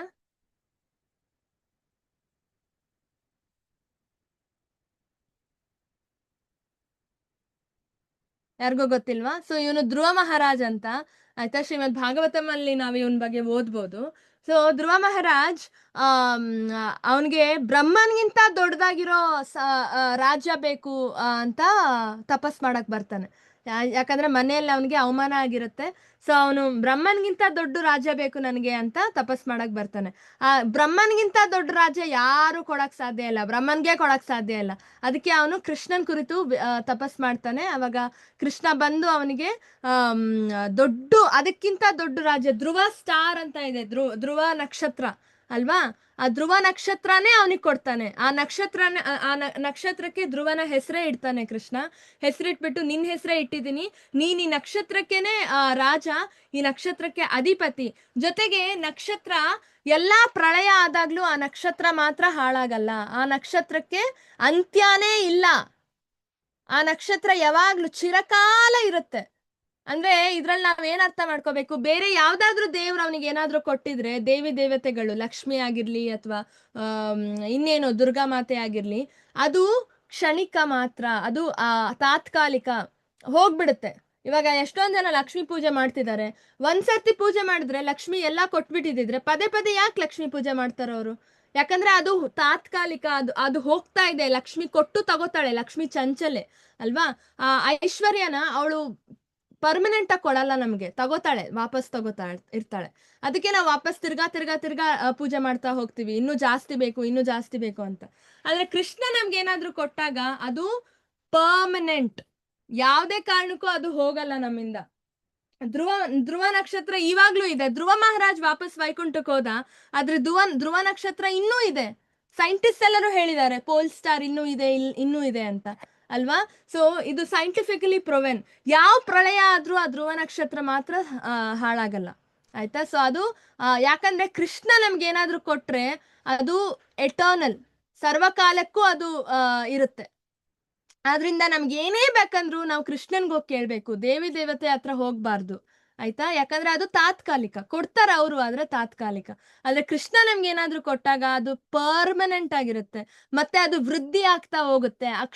ಸುಖಂ ಅಕ್ಷಯಂ ಅಶ್ನುತೆ ಅಂತ ನಾವು ತಿಳಿದ್ವಿ ಅಲ್ಲ. ಸೊ ಅದು ವೃದ್ಧಿ ಆಗ್ತಾ ಹೋಗುತ್ತೆ, ನಾವು ಪದೇ ಪದೇ ಕೇಳೋದ್ ಬೇಕಾಗಿಲ್ಲ ಕೃಷ್ಣನ್ಗೆ ಅಲ್ವಾ. ಸೊ ಆ ಕಾರಣ ನಾವು ಕೃಷ್ಣನ ಹತ್ರನೇ ಇವಾಗ ಇಲ್ಲಿ ಕೂಡ ವಾಲಿ ಸುಗ್ರೀವನು ಐಶ್ವರ್ಯಕ್ಕೋಸ್ಕರ ಅಂದ್ರೆ ರಾಜ್ಯಕ್ಕೋಸ್ಕರ ಬೇರೆ ಯಾರ ಹತ್ರನೂ ಹೋಗಿ ಕೇಳಲಿಲ್ಲ, ರಾಮನ ಹತ್ರನೇ ಹೋಗಿ ಕೇಳ್ದ. ಅವಾಗ ಏನಾಯ್ತು, ವಾಲಿನ ಸಾಯಿಸಿ ರಾಮ ಸುಗ್ರೀವನಿಗೆ ರಾಜ್ಯ ಕೊಟ್ಟ ಅಲ್ವಾ. ಸೊ ಕೃಷ್ಣ ನಮ್ಗೆ ಏನಾದ್ರೂ ಕೊಟ್ರೆ ಅದು ಸರ್ವಕಾಲಕ್ಕೂ ಇರುತ್ತೆ, ಅದನ್ನ ನಾವು ಅರ್ಥ ಮಾಡ್ಕೋಬೇಕು. ಆದ ಕಾರಣದಿಂದ ಯಾವಾಗ್ಲೂ ನಾವು ಕೃಷ್ಣನೇ ಪೂಜೆ ಮಾಡ್ಬೇಕು. ತೇಷಾಂ ಜ್ಞಾನಿ ನಿತ್ಯಯುಕ್ತ ಏಕಭಕ್ತಿರ್ವಿಶಿಷ್ಯತೆ ಪ್ರಿಯೋ ಹಿ ಜ್ಞಾನಿನೋ ಅತ್ಯಾರ್ಥಂ ಅಹಂ ಸಾ ಚ ಮಮ ಪ್ರಿಯ. ಅನುವಾದ ಓದಿ ಯಾರಾದ್ರೂ. ಹರೇ ಕೃಷ್ಣ ಮಾತಾಜಿ. ಅನುವಾದ: ಇವರಲ್ಲಿ ಪೂರ್ಣ ಜ್ಞಾನವಿರುವವನು ಮತ್ತು ಸದಾ ಶುದ್ಧ ಭಕ್ತಿ ಸೇವೆಯಲ್ಲಿ ನಿರತನಾಗಿರುವವನು ಶ್ರೇಷ್ಠನು. ಅವನಿಗೆ ನಾನು ಬಹಳ ಪ್ರಿಯನಾದವನು ಮತ್ತು ನನಗೆ ಅವನು ಪ್ರಿಯನಾದವನು. ಧನ್ಯವಾದಗಳು ಮಾತಾಜಿ. ಹರಿಬೋಲ್. ಸೊ ಭಕ್ತಿ ಸೇವೆಯಲ್ಲಿ ನಿರಂತರವಾಗಿರುವವನು ಮಾತ್ರ ಶ್ರೇಷ್ಠ ಅಂತ ಕೃಷ್ಣ ಹೇಳ್ತಿದ್ದಾನೆ. ನೀವ್ ಏನೇ ಮಾಡಿ ಭಕ್ತಿ ಸೇವೆ ಇಲ್ಲ ಅಂದ್ರೆ ನೀವ್ ಮಾಡ್ತಿರೋದೆಲ್ಲ ಝೀರೋ ಅಲ್ವಾ. ನಾವ್ ಎಷ್ಟು ಝೀರೋ ಹಾಕಿದ್ರು ಅದಕ್ಕೆ ವ್ಯಾಲ್ಯೂ ಇಲ್ಲ. ಪಕ್ಕದಲ್ಲಿ 1 ಹಾಕಿದ್ರೆ ಅಲ್ವಾ, ಅವಾಗ ಝೀರೋಗೆಲ್ಲ ವ್ಯಾಲ್ಯೂ ಬರ್ತಾ ಹೋಗುತ್ತೆ ಅಲ್ವಾ? 1 0 ಇದ್ರೆ ಪಕ್ಕದಲ್ಲಿ 1 ಇದ್ರೆ ಅದು 10 ಅಂತ ಆಗುತ್ತೆ. ಅದಕ್ಕೆ ನೀವು ಎಷ್ಟಾದ್ರೂ 0 ಹಾಕೊಂಡು ಹೋಗಿ, ಅವಾಗ 100, 1000, 10,000, 1,00,000, 10,00,000 ಆ ತರ ಜಾಸ್ತಿ ಆಗ್ತಾ ಹೋಗುತ್ತೆ 0 ಹಾಕೋದ್ರಿಂದ. ಆದ್ರೆ 1 ಇಲ್ಲ ಅಂದ್ರೆ, ಆ 1 ಇಲ್ಲ ಅಂದ್ರೆ ಎಲ್ಲ ಶೂನ್ಯ ಅಲ್ವಾ? ಸೊ ಆ ಒಂದು ಕೃಷ್ಣ, ನೀವೇನೇ ಮಾಡಿ ಜೀವನದಲ್ಲಿ ಕೃಷ್ಣ ಇಲ್ಲ ನಿಮ್ ಜೀವನದಲ್ಲಿ, ನೀವು ಭಕ್ತಿ ಸೇವೆ ಮಾಡ್ತಾ ಇಲ್ಲ ಅಂದ್ರೆ ಎಲ್ಲವೂ ಶೂನ್ಯ. ಬಹುನಾಂ ಜನ್ಮ ನಾವಾಂತೆ ಜ್ಞಾನವಾನ್ ಮಾಂ ಪ್ರಪದ್ಯತೆ ವಾಸುದೇವಂ ಸರ್ವಮಿತಿ ಸ ಮಹಾತ್ಮಾಸು ದುರ್ಲಭ. ವಾಸುದೇವಂ ಸರ್ವಮಿತಿ ಅಂತ ನಾವು ಅರ್ಥಕೋಬೇಕು. ವಾಸುದೇವನೇ ಎಲ್ಲ. ವಾಸುದೇವ ಇಲ್ಲ ಅಂದ್ರೆ ಗೋವಿಂದ ವಿರಹೇನಮೇ ಶೂನ್ಯಮಿದಂ ಜಗತ್ ಸರ್ವಂ. ಗೋವಿಂದ ಅದ್ರಲ್ಲಿ ಇಲ್ಲ ಅಂದ್ರೆ, ನಮ್ ಜೀವನದಲ್ಲಿ ಇಲ್ಲ ಅಂದ್ರೆ ನಮ್ ಜೀವನಾನೇ ಶೂನ್ಯ ಅಲ್ವಾ? ಸೊ ಇದನ್ನ ನಾವು ಅರ್ಥ ಮಾಡ್ಕೊಳ್ಳೇಬೇಕು. ಜ್ಞಾನಿಗಳಾಗಿರುವವರು, ಎಷ್ಟೊಂದ್ ಜನ ಜ್ಞಾನಿಗಳಿರ್ತಾರೆ, ಆದ್ರೆ ಅದ್ರಲ್ಲಿ ಯಾರು ವಾಸುದೇವ ಸರ್ವ ಅಂತ ಗೊತ್ತು ಮಾಡ್ಕೋತಾರೋ ಅವರು ಶ್ರೇಷ್ಠರಾಗ್ತಾರೆ. ಅಂತವ್ರಲ್ಲಿ ಒಬ್ರು ಕೃಷ್ಣನಿಗೆ ಶರಣಾಗ್ತಾರೆ. ಕೃಷ್ಣನಿಗೆ ಶರಣಾಗೋರು ತುಂಬಾ ಕಡಿಮೆ ಅಲ್ವಾ? ಅಂತಹ ಮಹಾತ್ಮ ತುಂಬಾ ರೇರ್, ತುಂಬಾ ದುರ್ಲಭ ಅಂತ ಕೃಷ್ಣ ಹೇಳ್ತಿದ್ದಾನಿಲ್ಲಿ ಅಲ್ಲ. ನೆಕ್ಸ್ಟ್, ನಾಹಂ ಪ್ರಕಾಶ ಸರ್ವಸ್ಯ ಯೋಗ ಮಾಯಾ ಸಮಾವೃತ ಮೂಢೋ ಅಯಂ ನಾಭಿಜಾನಾತಿ ಲೋಕೋ ಮಾಂ ಅಜಮವ್ಯಯಂ. ಅನುವಾದ. ಹರೇ ಕೃಷ್ಣ ಮಾತಾಜಿ. ಅನುವಾದ: ಮೂಢರಿಗೆ, ಬುದ್ಧಿಹೀನರಿಗೆ ನಾನು ಎಂದೂ ಕಾಣಿಸಿಕೊಳ್ಳುವುದಿಲ್ಲ. ಅವರ ಮಟ್ಟಿಗೆ ನಾನು ಅಂತರಂಗ ಶಕ್ತಿಯಿಂದ ಆವೃತನಾಗಿರುತ್ತೇನೆ. ಆದುದರಿಂದ ನನಗೆ ಹುಟ್ಟು ಇಲ್ಲ, ನಾನು ಅವ್ಯಯನು ಎಂದು ಅವರು ತಿಳಿಸಿದರು. ಧನ್ಯವಾದಗಳು ಮಾತಾಜಿ. ನೆಕ್ಸ್ಟ್. ನೆಕ್ಸ್ಟ್ ಆಮೇಲೆ ಸೊ ಇಲ್ಲಿ ಏನ್ ಹೇಳ್ತಿದ್ದಾನೆ ಕೃಷ್ಣ ಅಂದ್ರೆ, ಬುದ್ಧಿಹೀನರಾದವರು ಅಂದ್ರೆ ನಾವು ನೋಡಿದ್ವಿ 4 ವಿಧದ ಜನ ಶರಣ ಆಗೋದೇ ಇಲ್ಲ. ನಮಾಂ ದುಷ್ಕೃತಿನೋ ಮೂಢ ಪ್ರಪದ್ಯಂತೆ ನರಾಧಮ ಮಾಯಾಪರತ ಜ್ಞಾನ ಆಸುರಿಂ ಭಾವಮಾಶ್ರಿತ. ಸೊ ಈ 4 ವಿಧದ ಜನ ಯಾವತ್ತೂ ಶರಣಾಗಲ್ಲ ಕೃಷ್ಣನ್ಗೆ ಅಲ್ವಾ? ಯಾಕೆ ಅಂದ್ರೆ ಕೃಷ್ಣ ಅವ್ರಿಗೆ ಕಾಣಿಸೋದೇ ಇಲ್ಲ.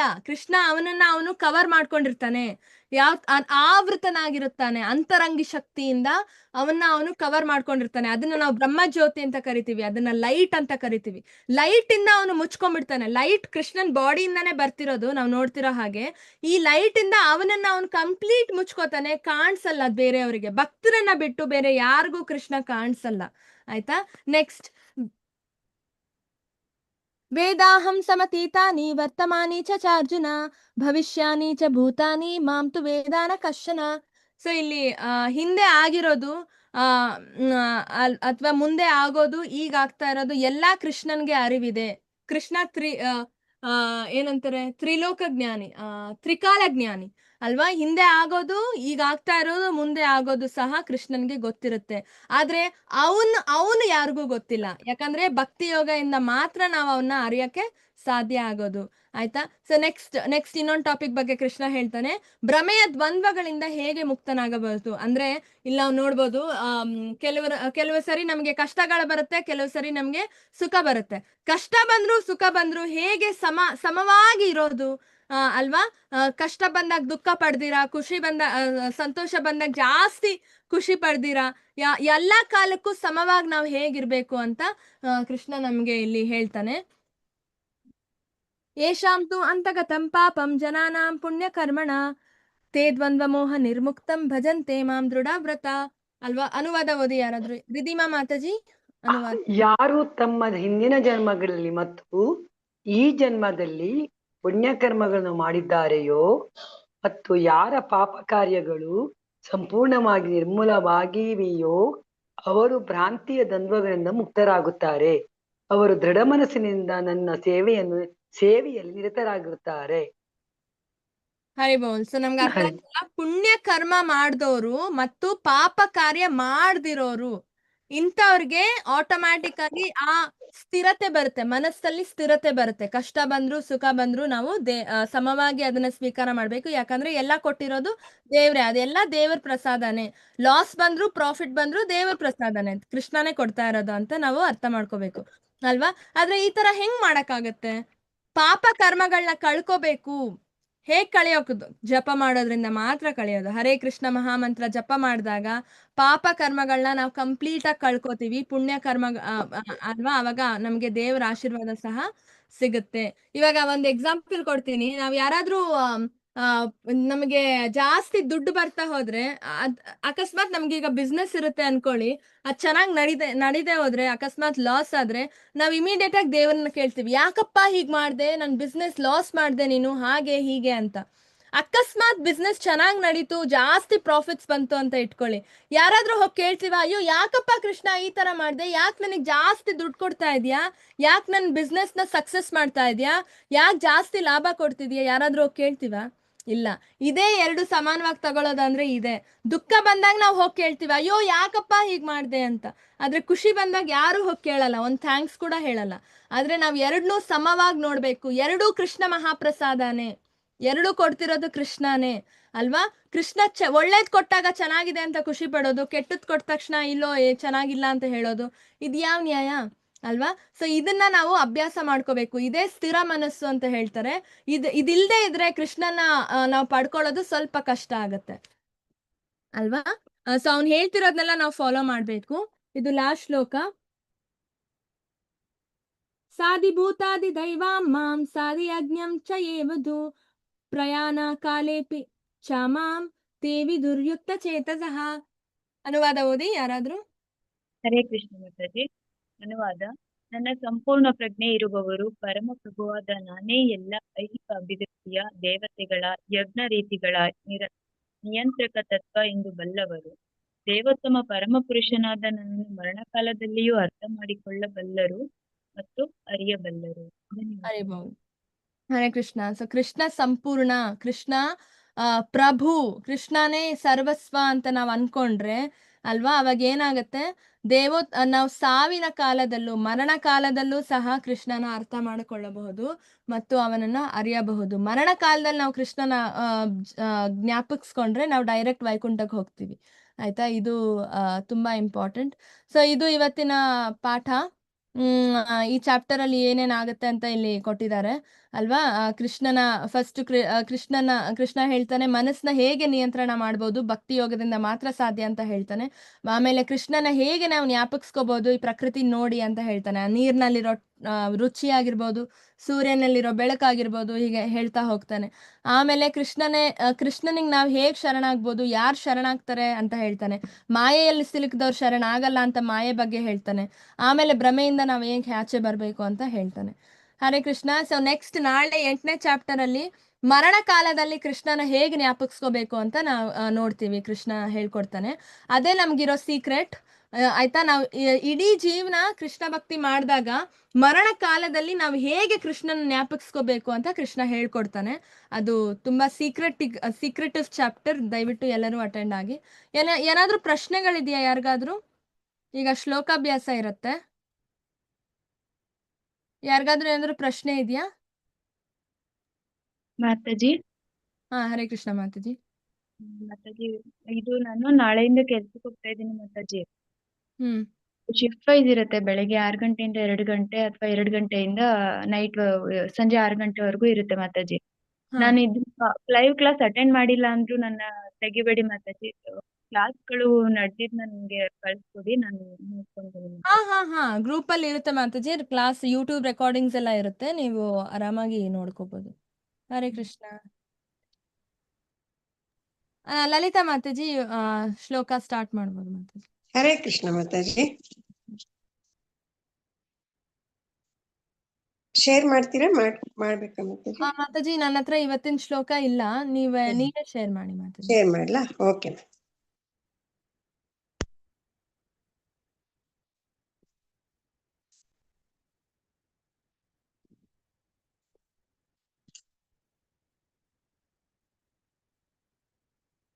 ಹರೇ ಕೃಷ್ಣ ಎಲ್ಲರಿಗೂ. ಇವತ್ತು ನಾವು ಹೊಸ ಶ್ಲೋಕ ಕಲಿಯೋಣ. ಮಾತಾಜಿ ಇವ್ರು ನಿಮ್ಗೆ 5ನೇ ಅಧ್ಯಾಯದಲ್ಲಿ ಇದನ್ನು ತಿಳಿಸ್ಕೊಟ್ಟಿದ್ದಾರೆ. ಇದು 5ನೇ ಅಧ್ಯಾಯದ ಕೊನೆಯ ಶ್ಲೋಕ, ಶಾಂತಿ ಮಂತ್ರ ಅಂತ ಹೇಳ್ತಾರೆ ಇದಕ್ಕೆ, ಈ ಮಂತ್ರಕ್ಕೆ, ಈ ಶ್ಲೋಕಕ್ಕೆ. ಇದು ನಿಮ್ಗೆ ಆಗ್ಲೇ ಅವ್ರು ತಿಳಿಸ್ಕೊಟ್ಟಿದ್ದಾರೆ. ನಾವಿವತ್ತು ಶ್ಲೋಕ ಕಲಿಯೋಣ. ಹರೇ ಕೃಷ್ಣ. ನನ್ನಿಂದ ರಿಪೀಟ್ ಮಾಡಿ ಎಲ್ಲರೂ ದಯವಿಟ್ಟು. ಓಂ ಶ್ರೀ ಪರಮಾತ್ಮನೇ ನಮಃ. ಓಂ ಶ್ರೀ ಪರಮಾತ್ಮನೇ ನಮಃ. ಭೋಕ್ತಾರಂ ಭೋಕ್ತಾರಂ ಯಜ್ಞ ತಪಸಾಂ ಸರ್ವಲೋಕ ಸರ್ವಲೋಕ ಮಹೇಶ್ವರಂ ಮಹೇಶ್ವರಂ ಸುಹೃದಂ ಸುಹೃದಂ ಸರ್ವಭೂತಾನಾಂ ಸರ್ವಭೂತಾನಾಂ ಜ್ಞಾತ್ವಾ ಮಾಂ ಜ್ಞಾತ್ವಾ ಶಾಂತಿ ಶಾಂತಿಂ ಭೋಕ್ತಾರಾಂ ಯಜ್ಞ ತಪಸಾಂ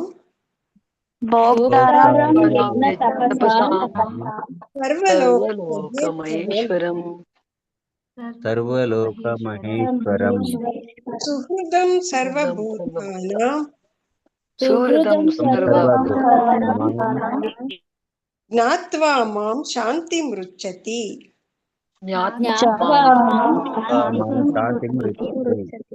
ಭೋಕ್ತಾರಾಂ ಯಜ್ಞ ತಪಸಾಂ ಸರ್ವಲೋಕ ಮಹೇಶ್ವರಂ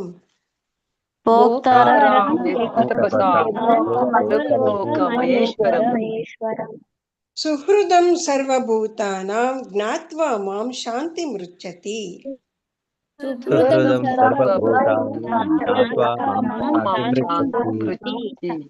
ಭೋಕ್ತಾರಾಂ ಯಜ್ಞ ತಪಸಾಂ ಸರ್ವಲೋಕ ಮಹೇಶ್ವರಂ ಸುಹೃದಂ ಸರ್ವಭೂತಾನಾಂ ಜ್ಞಾತ್ವಾ ಮಾಂ ಶಾಂತಿ ಮೃಚ್ಛತಿ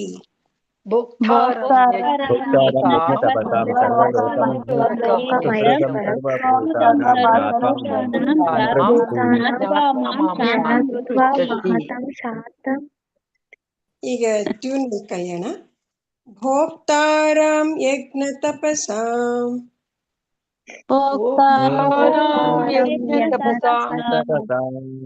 ಸರ್ವಲೋಕ ಮಹೇಶ್ವರಂ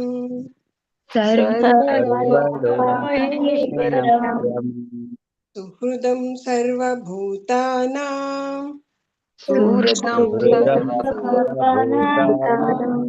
ಜ್ಞಾತ್ವಾ ಮಾಂ ಶಾಂತಿ ಮೃಚ್ಛತಿ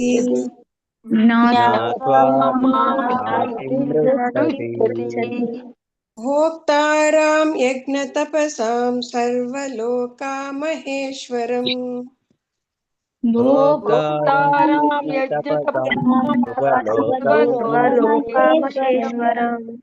ಸುಹೃದಂ ಸರ್ವಭೂತಾನಾಂ ಜ್ಞಾತ್ವಾ ಮಾಂ ಶಾಂತಿ ಮೃಚ್ಛತಿ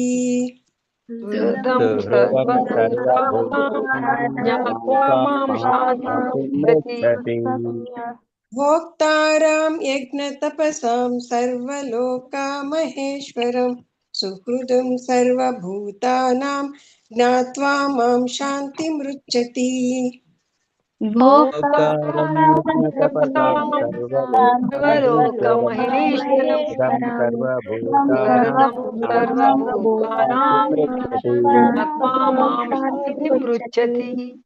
ಭೋಕ್ತಾರಾಂ ಯಜ್ಞ ತಪಸಾಂ ಸರ್ವಲೋಕ ಮಹೇಶ್ವರಂ ಸುಹೃದಂ ಸರ್ವಭೂತಾನಾಂ ಜ್ಞಾತ್ವಾ ಮಾಂ ಶಾಂತಿ ಮೃಚ್ಛತಿ